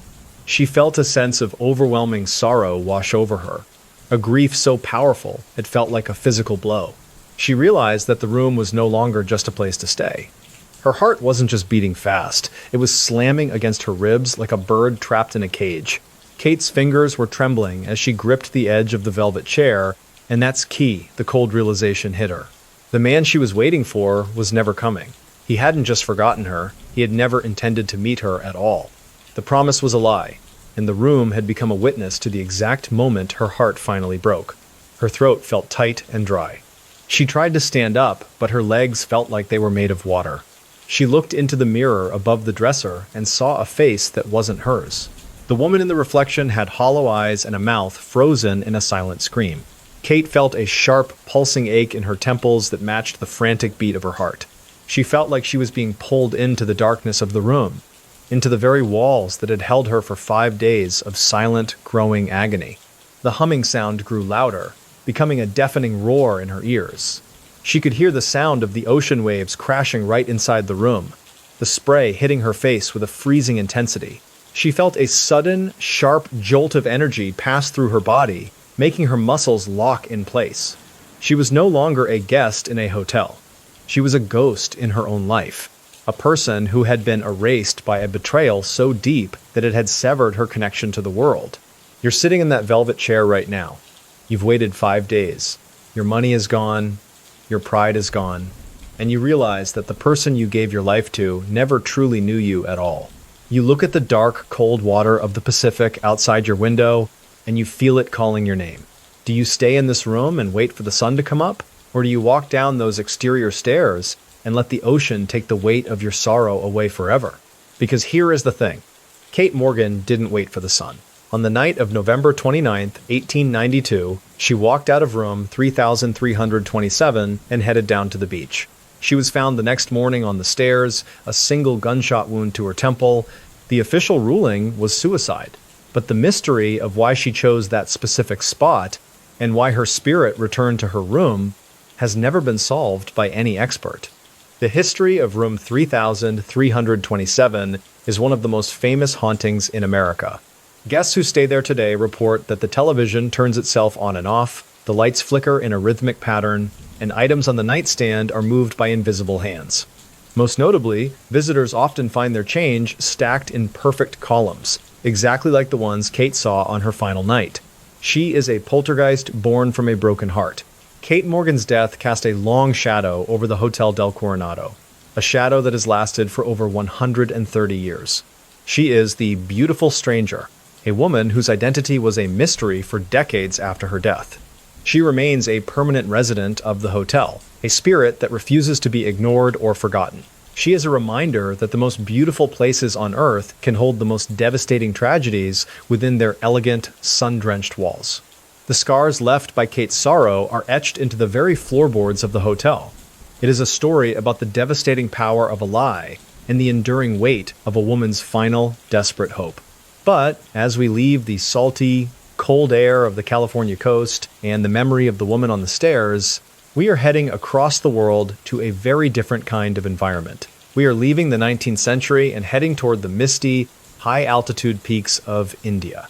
The transition from the Victorian elegance of California to the colonial grandeur of the Himalayan foothills is a journey across time and space. We are leaving the sound of the Pacific and heading to the silent, fog-covered hallways of the Savoy Hotel in Missouri. We are going to a place where the tragedy wasn't a suicide, but a cold, calculated murder that baffled the greatest minds of the era, including the woman who would become the Queen of Mystery. Tonight, the image of Kate Morgan's stacked coins remains as a reminder that the dead can still communicate with the living. But our journey is moving toward a much more complex puzzle.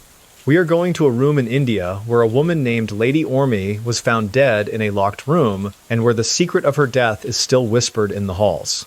It is a story about a crystal ball, a hidden poison, and a ghost who is still looking for the person who killed her.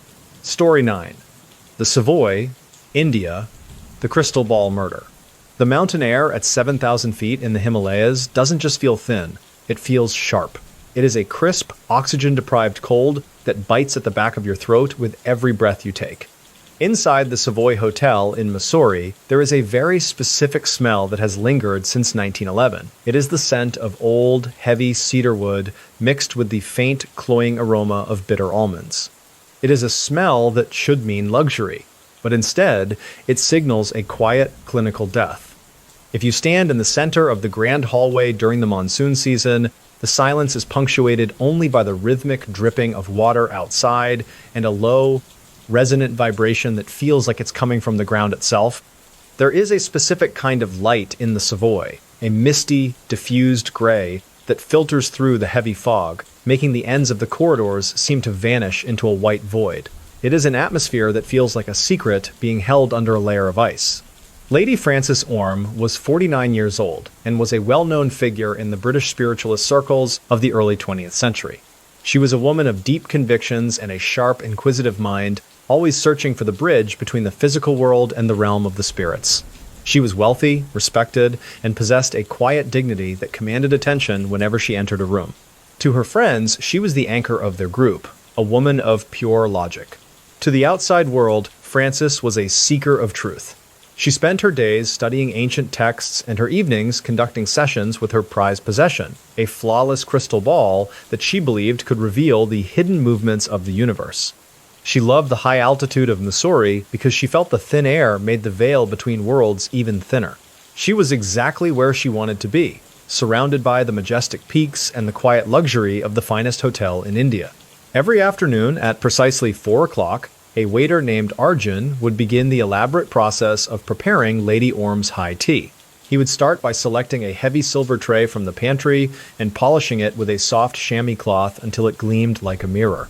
He would then place a delicate porcelain teapot in the center, ensuring the handle was pointed toward the right. This was a task that required a steady hand and an absolute adherence to the hotel's strict protocol. Arjun would then move to the kitchen to collect the freshly baked scones and the small jars of clotted cream and strawberry jam. He would arrange them on a 3-tiered stand, making sure the scones were still warm enough to release a faint steam. He would then take a small silver canister of loose-leaf Darjeeling tea and measure out exactly 3 teaspoons. He followed this routine with a mechanical precision, never varying his movements by even a single inch or a second. He would then walk up the grand wooden staircase, his soft shoes making no sound on the polished surface. He would reach the door of Lady Orm's suite, take a deep breath, and balance the heavy tray on one hand. He would use his free hand to give two sharp, polite knocks. He would wait for her muffled command to enter, then use his master key to unlock the heavy oak door. He would set the tray on the low table near the fireplace and bow silently before exiting the room. Once the tea was delivered, Frances would begin her own daily ritual. She would lock the door from the inside, ensuring she would not be disturbed. She would then walk to the window and draw the heavy velvet curtains, plunging the room into a deep, artificial twilight. She would sit at her mahogany desk and place her crystal ball on its silver stand. She would spend 30 minutes in total silence, her eyes fixed on the center of the glass, waiting for the shadows to shift. She would then pour her tea, adding exactly 2 lumps of sugar and a splash of milk. She would stir the liquid slowly, the silver spoon clicking against the porcelain in a rhythmic, comforting pattern. Click, clack, click. She would take small, controlled sips while she recorded her thoughts in a leather-bound journal. This was her mundane stretch, a routine that allowed her to clear her mind of the clutter of the day and prepare for the deeper work of the night. The change began on a Tuesday in September when the fog was so thick you couldn't see the trees 10 feet from the window. Frances was stirring her tea when she noticed that the liquid had a slightly oily sheen on the surface. She frowned and lifted the cup to her nose. The tea didn't smell like Darjeeling. It had a faint, sharp scent of bitter almonds that made her eyes water for a second.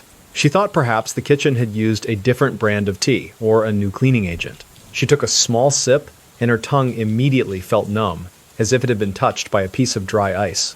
She set the cup down and looked at her crystal ball. Usually, the glass was clear, but today it looked cloudy, as if a storm was brewing inside the sphere. She reached out to touch the glass, and she felt a sudden, sharp jolt of static electricity that made her pull her hand back. The air in the room suddenly felt heavy and charged, like the atmosphere before a lightning strike. She stood up to walk to the window, but her legs felt strangely heavy, as if she were walking through deep sand. She reached for the bell pull to call for Arjun, but her hand missed the cord by several inches. Her vision began to blur at the edges, and the gray light of the room seemed to turn a sickly, pulsating green. She realized that the door, which she always locked herself, was now standing slightly ajar, even though she hadn't touched the handle since she entered. Your muscles aren't just stiff, they are locking into place with a force that feels like your bones are going to snap. Frances's back arched involuntarily, her spine curving into a painful bridge as the strychnine began to take hold of her central nervous system. Her right hand clawed at the mahogany desk, her fingernails leaving deep gouges in the wood. And that's when the cold realization hit her. The tea hadn't been an accident. She was being murdered in her own sanctuary. Her throat was closing, making it impossible to scream for help. Every sound in the room, from the ticking of the clock to the wind rattling the window, sounded like a deafening explosion in her ears. Her mouth went dry, and a bitter, metallic taste filled her throat. She tried to crawl toward the door, her fingers scraping against the thick carpet, but her body refused to obey. She felt a wave of pure, white-hot agony wash over her, a physical weight that made her vision go black. She looked toward the open door and saw a shadow moving in the hallway. It wasn't Arjun. It was a silhouette she recognized, a person she had trusted with her deepest secrets. The figure didn't step into the room. They just stood there, watching her final, desperate movements with a clinical, detached interest. Frances felt a sharp, pulsing ache in her temples that matched the frantic beat of her heart. She was a specimen in a jar, and her time was running out. The last thing she saw was the crystal ball on her desk. The clouds inside the glass had cleared, and for a split second, she saw a reflection of the person in the hallway. She saw the silver glint of a small vial being tucked back into a coat pocket. She felt a sudden, freezing pressure on her chest, as if a mountain had been placed on her. She realized the lock hadn't been broken. The killer didn't need a key because they had been invited into her life a long time ago. You are lying on that floor right now. You are paralyzed by a poison that makes every touch feel like a needle. You see the person you loved standing in the doorway, waiting for you to stop breathing so they can take what belongs to you. You can see the crystal ball on the desk above you, mocking you with its silent clarity. Do you try to reach for the vial in their pocket, or do you use your final ounce of strength to knock the crystal ball onto the floor to leave a sign? Because here is the thing. Lady Frances Orme didn't have the strength to leave a sign. She died in that room, her body twisted in a position of extreme agony. The door was eventually found locked from the inside, a detail that baffled the local authorities for weeks. The official cause of death was heart failure, but the rumors of poison persisted for decades. It was a perfect crime, committed in a locked room, witnessed only by the silent peaks of the Himalayas and a glass sphere. The mystery of Lady Orme's death was so compelling that it eventually reached a young hospital dispenser in England named Agatha Christie. Christie was fascinated by the use of strychnine and the concept of a locked room mystery, and it is widely believed that the death of Lady Orme at the Savoy served as the primary inspiration for her very first novel. The hotel became a landmark for mystery lovers, a place where the air still feels like it's holding on to a deadly secret. Frances's spirit was seen multiple times in the years following her death. Guests in the suite would wake up to find the smell of bitter almonds in the air, or they would see a woman in an Edwardian dress standing by the window, staring into a crystal ball that wasn't there. Arjun, the waiter, quit his job and refused to ever speak about that night again. He knew that some things are better left in the fog of the mountains, where the past can't be easily found or explained. The scars left by the murder of Lady Orme are part of the very soul of the Savoy Hotel. It is a story about the ultimate betrayal of a seeker and the cold, calculated nature of greed. But as we leave the thin, misty air of the Indian mountains and the memory of the woman on the floor, we are heading across the oceans toward a very different kind of environment. We are leaving the solid ground of the Himalayas and heading toward a hotel that is constantly moving with the waves. The transition from a mountain sanctuary to a massive ocean liner is a journey into a world of water and iron. We are leaving the smell of bitter almonds and heading toward the salty, metallic air of the Queen Mary. We are going to a hotel that was once a queen of the seas, but now sits still in a California harbor holding the spirits of thousands of people who lived and died within its steel hull. It is a place where the hauntings are as deep as the ocean itself. Tonight, the story of the Savoy reminds us that even in a locked room, we are never truly safe from the people we trust. But our journey is moving toward a place where the walls are made of iron and the doors are designed to keep the water out, but they can't keep the ghosts in. We are moving toward a ship where a young man met a violent end in a doorway, and where the sounds of a party that ended 80 years ago can still be heard echoing through the empty ballrooms. This story 10, the Queen Mary, door number 13. The air deep inside the belly of an ocean liner like the Queen Mary doesn't just feel heavy, it feels ancient and metallic. It is a thick, humid mixture of industrial grease, stagnant seawater, and the sharp, biting scent of heated iron that has been baking in the California sun for decades. When you walk through the lower decks, the silence is never truly complete. There is a low, rhythmic thrumming that seems to vibrate through the very soles of your shoes. It is the sound of the ship settling into the silt of the harbor, a groaning of steel that sounds like a massive animal trying to find a comfortable position. If you stand perfectly still in the engine room, you can hear a faint metallic clicking sound, like a wrench being dropped on a steel grate. But when you look around, the floor is empty. There is a specific kind of coldness here, a damp, oily chill that seems to emanate from the walls and cling to your skin. John Petter was only 18 years old when he started working as a crewman on the Queen Mary in 1966. He was a young man with a bright, infectious smile and a sense of adventure that was as vast as the Atlantic Ocean he traveled across. John was a hard worker who took immense pride in his role, seeing the ship not just as a workplace, but as a living piece of history. He was well liked by the entire crew and was the anchor of his small social circle. To his family back in Liverpool, John was the golden boy, the son who had gone off to see the world and was sending back postcards from every exotic port. He loved the structure of shipboard life, the sense of purpose that came with maintaining such a massive machine.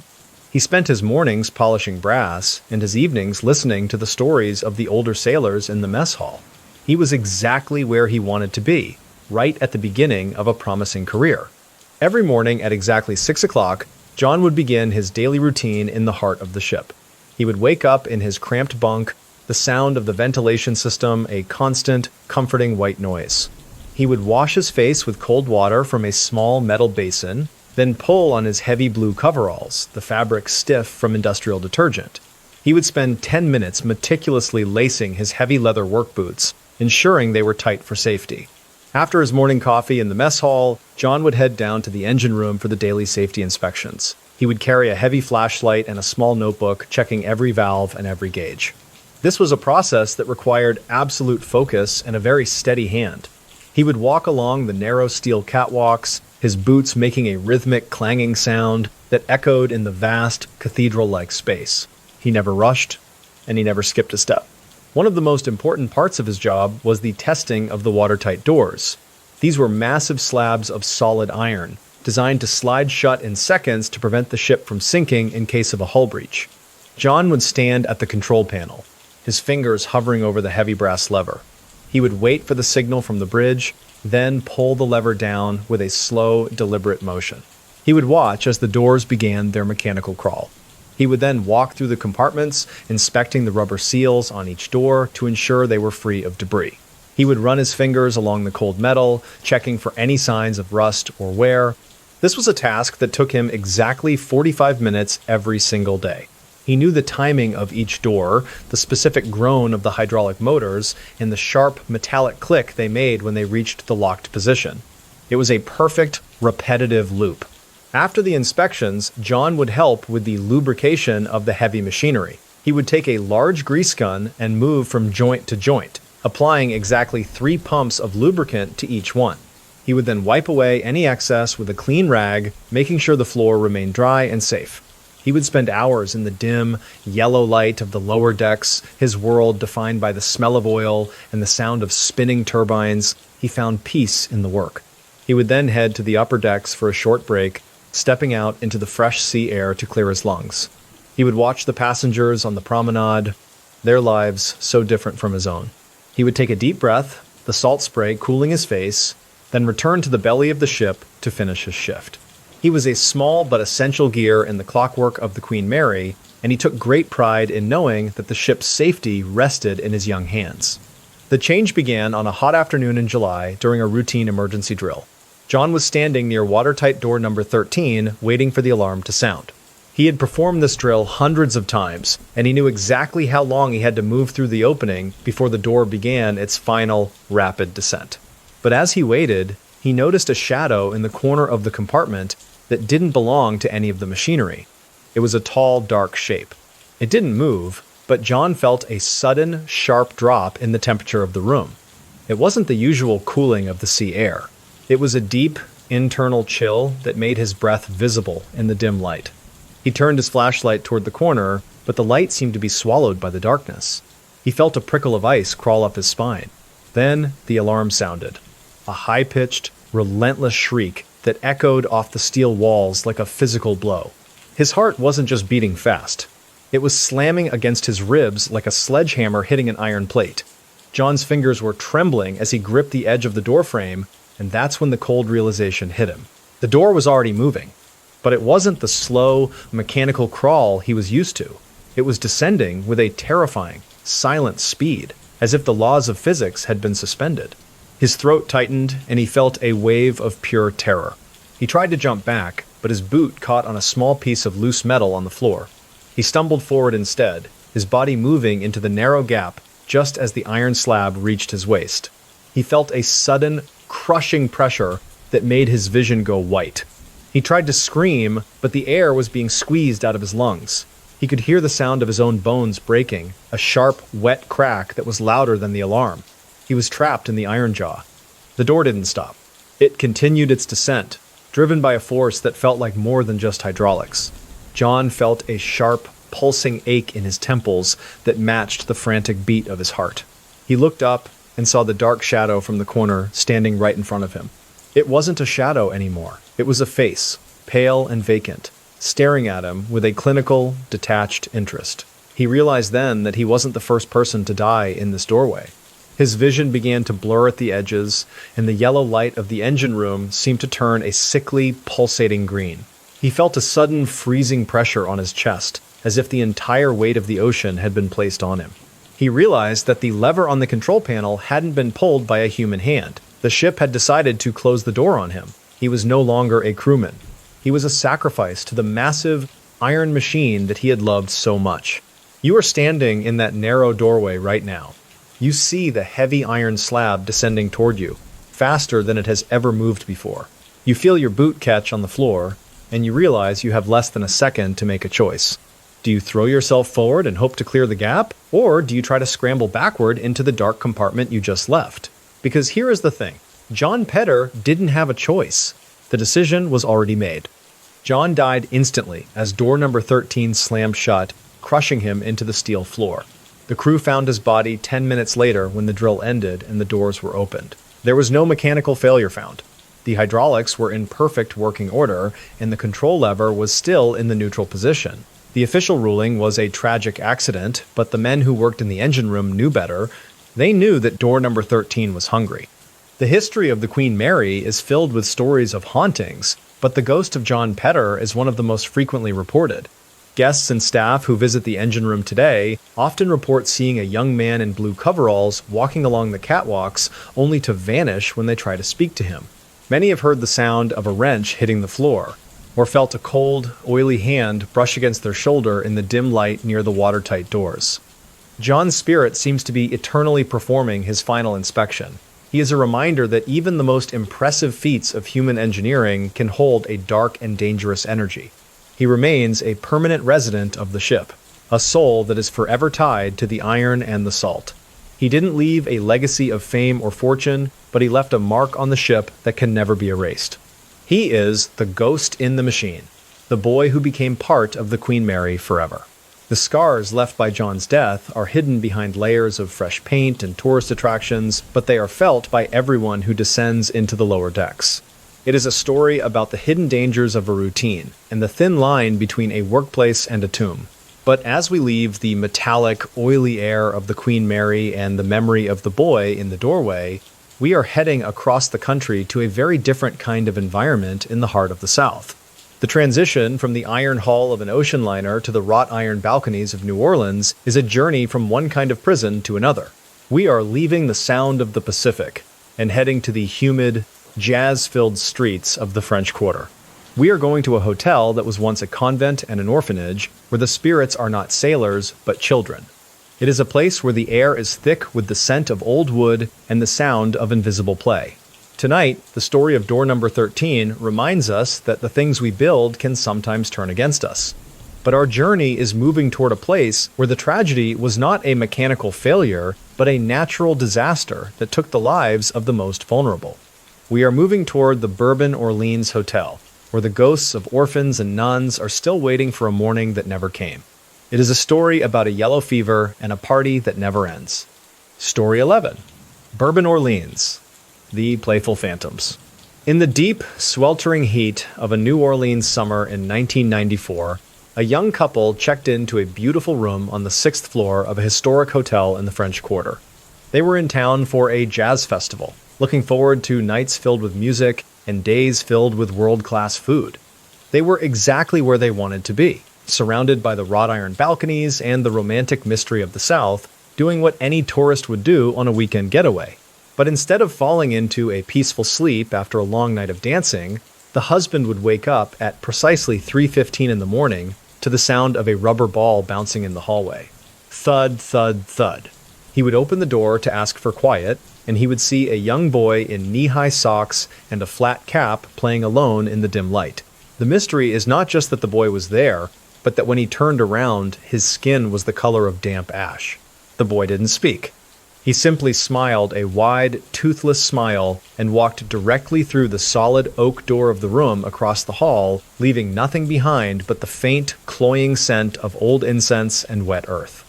The mystery is why a child would be wandering a luxury hotel in the dead of night, and why the history of that building holds a secret so dark that even the jazz music can't drown it out.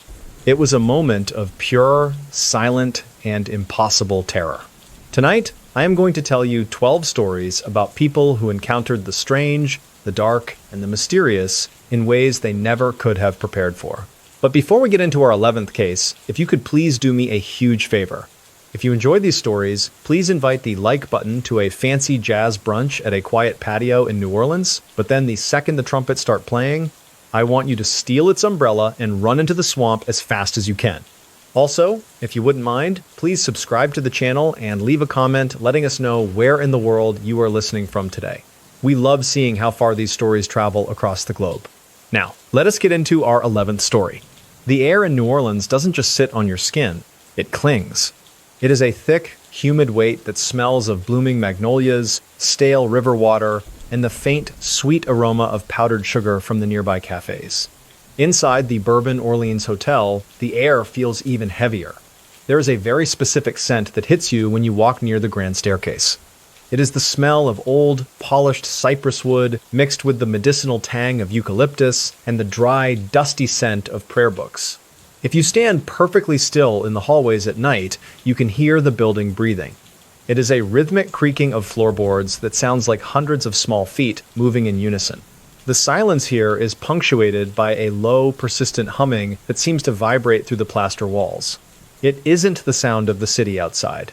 It is a deep, internal resonance that feels like a collective whisper. There is a specific kind of light in the ballroom area, a flickering amber glow that makes the shadows of the wrought iron railings look like long, thin fingers reaching across the carpet.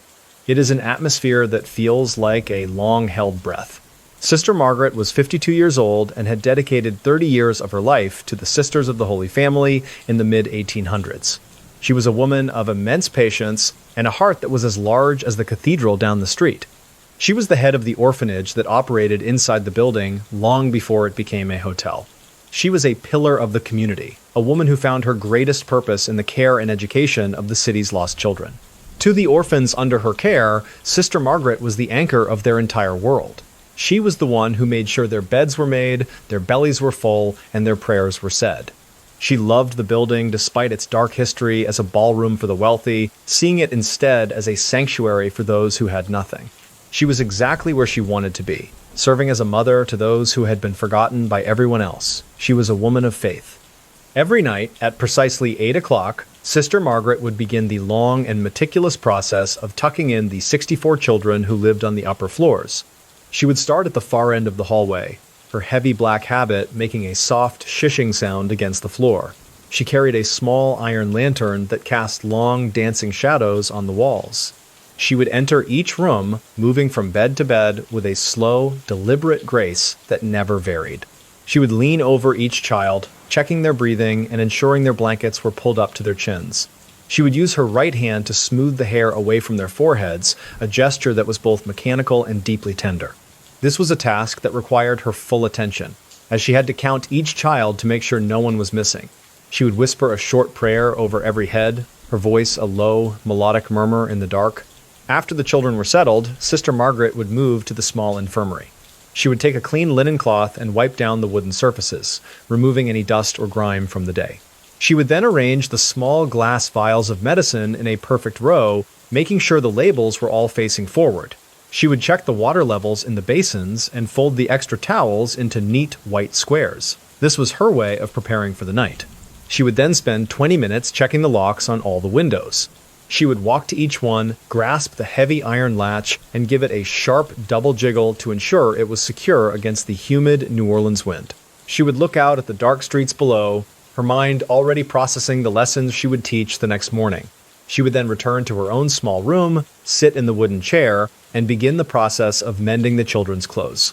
She would take a silver needle and a spool of black thread, her fingers moving with a practiced speed that suggested she had done this thousands of times.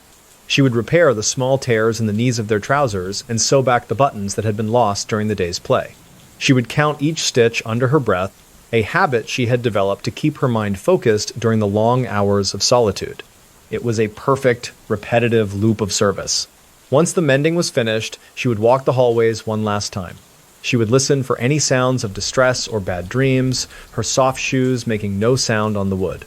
She would pause outside the nursery, leaning her head against the door to hear the steady rhythm of 64 voices breathing in their sleep. This was her mundane stretch, a routine that brought her a deep sense of order and peace in a world that often felt chaotic and cruel. The change began on a Tuesday in August of 1853. Sister Margaret was finishing her final walk when she felt a sudden, sharp drop in the temperature of the hallway. It wasn't a draft from the river. It was a deep, internal chill that made her breath visible in the dim light of her lantern. She frowned and checked the window nearby, but it was locked tight. That's when she noticed the footprints. They were small, wet prints on the dry wood. The prints didn't come from any of the rooms. They started in the center of the hall and led directly toward the grand ballroom.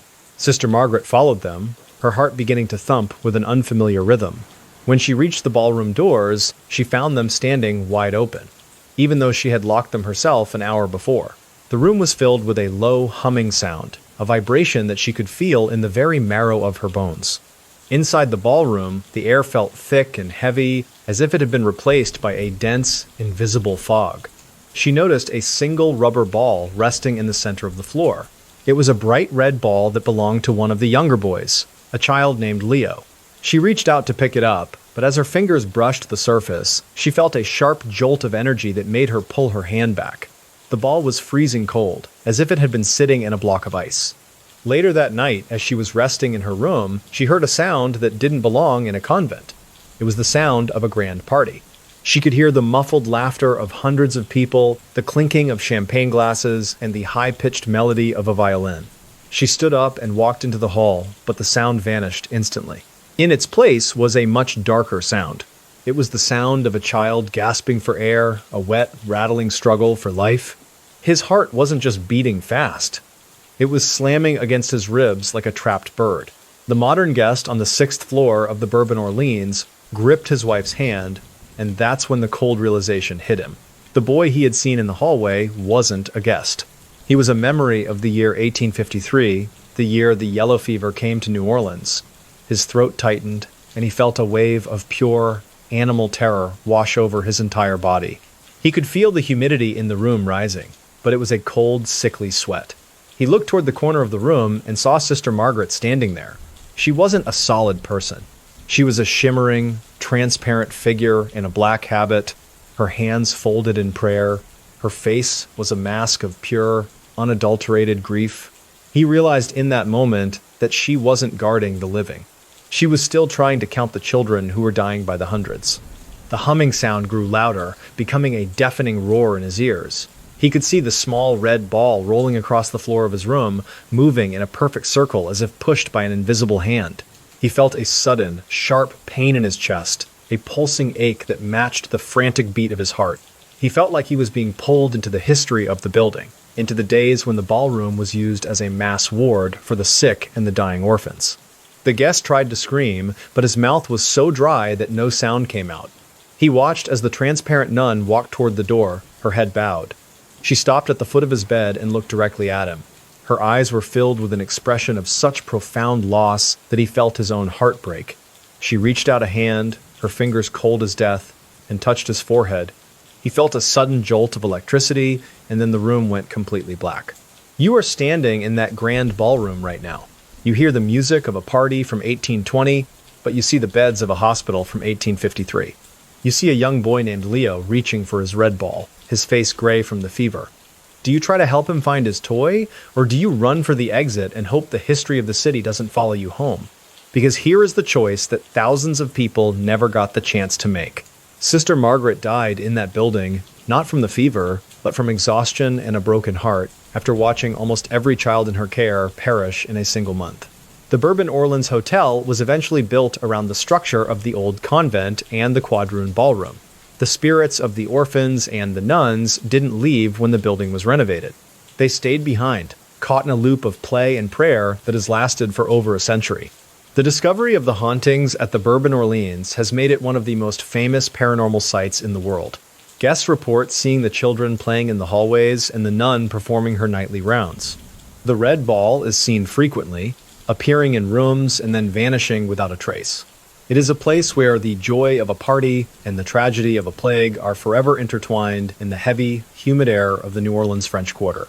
Sister Margaret's legacy is one of devotion, but also of a sorrow that is too heavy for the world to let go. She remains a permanent resident of the hotel, a silent guardian of the children who never grew up. She is a reminder that the buildings we live in have memories of their own, and that sometimes those memories are more real than the people who currently hold the keys. She is the ghost of a mother who is still trying to tuck in a city of lost souls. The scars left by the yellow fever are hidden by the beautiful architecture and the lively music of New Orleans, but they are felt by everyone who walks through the Bourbon Orleans. It is a story about the fragility of life and the enduring power of a promise. But as we leave the humid, jasmine-scented streets of the South and the memory of the nun in the hall, we are heading north toward the rugged, limestone hills of the Arkansas Ozarks for our final story. The transition from the wrought iron balconies of New Orleans to the massive limestone blocks of the Crescent Hotel is a journey from the heart of the swamp to the peak of the mountain. We are leaving the sound of the jazz and heading to a place of marble floors and dark secrets. We are going to a hotel that was once a school and then a hospital for the dying, where the ghosts are not just children, but the victims of a man who promised them life. Tonight, the story of the playful phantoms reminds us that even in death, the spirit of a child wants to play. But our journey is coming to its darkest conclusion. We are moving toward the Crescent Hotel, where a man named Norman Baker built a temple of false hope on top of a mountain.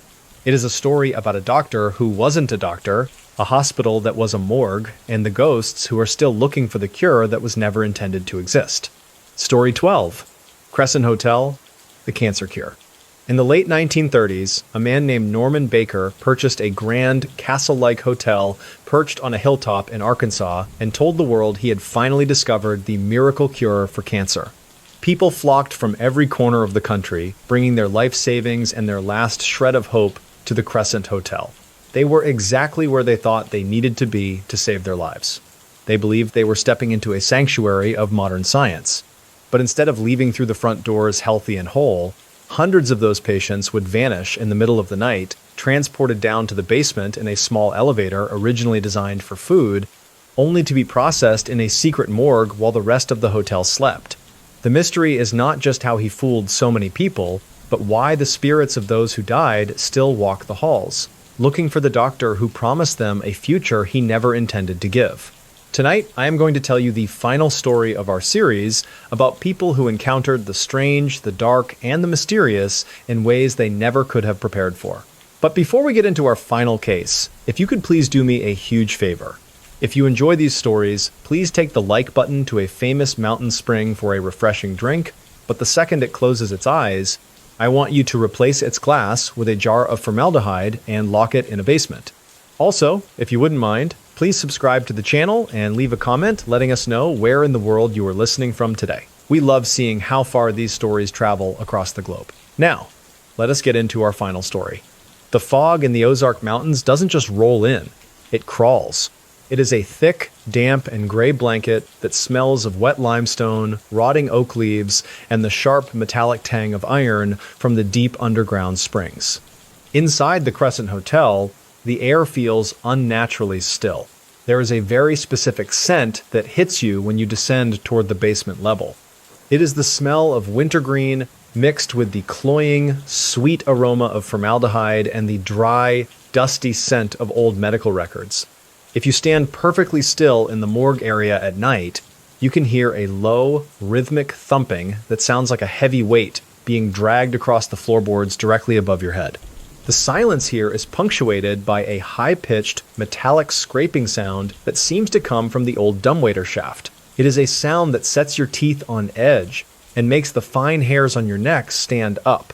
There is a specific kind of light in the basement, a sickly, flickering yellow that makes the shadows of the old autopsy tables look like long, thin limbs stretching out to touch your feet.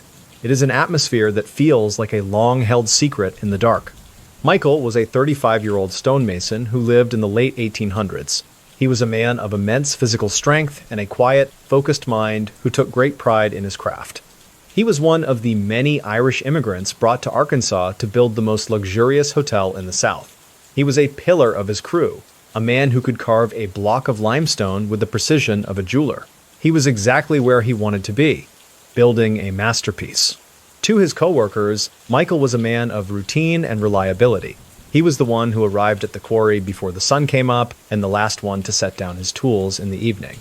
He loved the rugged beauty of the Ozarks and found a deep sense of peace in the rhythmic sound of his chisel hitting the stone. He was the anchor for the entire project, the person they looked to when a particularly difficult arch needed to be set. He was a man who believed in the stone. Every morning at precisely 6:15, Michael would begin his daily routine at the construction site. He would start by sharpening his set of iron chisels, the sound of the grinding stone, a steady, comforting staccato in the crisp morning air. He would then select a heavy mallet from his leather tool bag, checking the handle for any cracks or splinters. This was a task that required absolute focus, as his life and the lives of his crew depended on the quality of his work. He would then spend the next 8 hours carved into the side of the mountain, his muscles straining as he lifted the massive blocks of limestone into place. He would measure each stone 3 times, ensuring that the edges were perfectly square and the surface was smooth. He followed this routine with a mechanical precision, never varying his movements by even a single inch.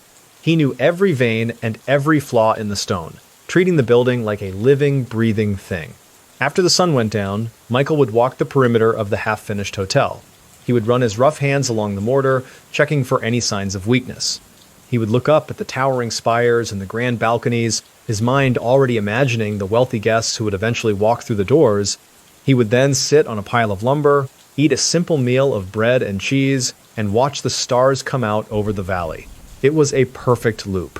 Once his work for the day was truly finished, Michael would help the other masons clear the debris from the main hallway. They would sweep the stone dust into piles, the sound of the brooms a soft, rhythmic shush against the floor. He would then climb to the very top of the roof to check the alignment of the final stones. This was his mundane stretch, a routine that brought him a deep sense of order and accomplishment. He felt like he was leaving a mark on the world. The change began on a Tuesday in 1885. When the wind shifted suddenly from the north, Michael was working on a high balcony near the 4th floor when he noticed a shadow on the wall that didn't belong to any of the scaffolding. It was a tall, dark shape that seemed to be standing perfectly still. He turned around, expecting to see a fellow worker, but the platform was empty. He felt a sudden, sharp drop in the temperature of the air around him. He looked down at his chisel and noticed that the iron was covered in a thin layer of frost, even though the sun was shining brightly. He reached out to touch the stone he had just carved, and he felt a sharp jolt of energy that made him stumble backward. The air in the lungs of the hotel suddenly felt heavy and thin, as if the oxygen was being sucked out of the space. He felt a prickle of ice crawl up his spine. Then, the scaffolding gave a low, ominous groan of metal. His heart wasn't just beating fast. It was slamming against his ribs like a sledgehammer hitting an anvil. Michael's fingers were trembling as he gripped the wooden rail, and that's when the cold realization hit him. The wood wasn't just creaking, it was snapping. He tried to jump toward the solid stone of the wall, but his boot caught on a loose plank. He felt a sudden, sickening sensation of weightlessness as the entire platform gave way beneath his feet. He was falling through the cold mountain air, the wind whistling in his ears like 1,000 screaming voices. He reached out his hands, desperate to catch on to anything, but the limestone walls were too smooth. He felt a wave of pure, white-hot terror wash over him, a physical weight that made it impossible to scream. He looked toward the roof and saw the dark shadow standing at the edge, watching him fall with a clinical, detached interest. He was a sacrifice. Michael hit the ground with a force that ended his life instantly, but his spirit didn't leave the hill. He became the first ghost of the Crescent, a silent witness to the darkness that would eventually move into the building he had built. Decades later, when Norman Baker arrived in his fleet of purple cars, Michael was there in the shadows, watching as the hotel was transformed from a place of luxury into a factory of death. He saw the patients arrive with their hope. He watched as Baker, a man with no medical training, injected people with a mixture of alcohol, crushed watermelon seeds, and brown sugar, telling them it was a secret cure. Michael saw the light fade from their eyes as the cancer continued to ravage their bodies. He saw the nurses wheel the silent covered stretchers toward the small food elevator in the middle of the night. He heard the sound of the dumbwaiter descending into the basement morgue. You are lying in one of those hospital beds on the 4th floor right now. You are weak, tired, and desperate to believe that the man in the white coat can save you. You hear the sound of the elevator moving in the wall next to your head. You see the nurse approaching with a syringe filled with a thick, brown liquid. Do you take the treatment and hope for a miracle? Or do you try to crawl toward the stairs and escape the hill before the sun goes down? Because here is the thing. Most of those people didn't have the strength to choose. They took the cure, and they died in agony. Norman Baker was eventually arrested for mail fraud, but he had already made millions of dollars off the suffering of the dying. The hotel was abandoned for years, a hollow stone shell filled with the memories of the people who never left. In 2019, researchers found a mass grave of medical jars buried on the grounds. The jars were filled with human tissue and the cure that Baker had sold. It was the physical evidence of a horror that people had whispered about for 80 years. The Crescent Hotel is now a thriving tourist destination, known as the most haunted hotel in America. Guests report seeing Michael, the stonemason, near room 218, the spot where he fell. They see the ghost nurse pushing a gurney through the hallway before vanishing into a wall. The mystery of the Crescent is the mystery of human greed and the enduring nature of hope. It is a place where the beautiful architecture of the Ozarks hides a basement filled with the echoes of 1,000 broken promises. Norman Baker's Temple of False Hope remains a monument to the dark side of the human spirit. The ghosts who walk the halls are not there to haunt the living. They are there because they are still waiting for the cure that was never coming. The scars left by the Baker era are etched into the very limestone that Michael carved with so much pride. It is a story about the ultimate betrayal of those who have nothing left to lose. But as we finish this final story and look back at the 12 haunted hotels we have visited, we see a pattern of lives cut short and secrets left in the dark. From the piano in Colorado to the morgue in Arkansas, the world is filled with places that remember what we want to forget. This concludes our journey through the most haunted hotels in the world. Each of these stories serves as a reminder that the buildings we inhabit are more than just wood and stone. They are vessels for our experiences, our tragedies, and our lingering spirits. Whether it is a bride in Canada or a doctor in London, the past is never truly gone. It is just waiting for the lights to go out and the silence to settle before it steps out of the shadows to tell its tale. And that is going to do it for today's story. Once again, thank you so much for your time and for sticking around until the very end. Your presence, your comments, and your shares are what truly drive me to keep digging deep into these unsolved mysteries. If you found this story compelling, or maybe just a little too haunting, let me know your thoughts in the comments below. Until next time, stay safe, keep an eye out for anything out of the ordinary, and I'll see you in the next one. Take care!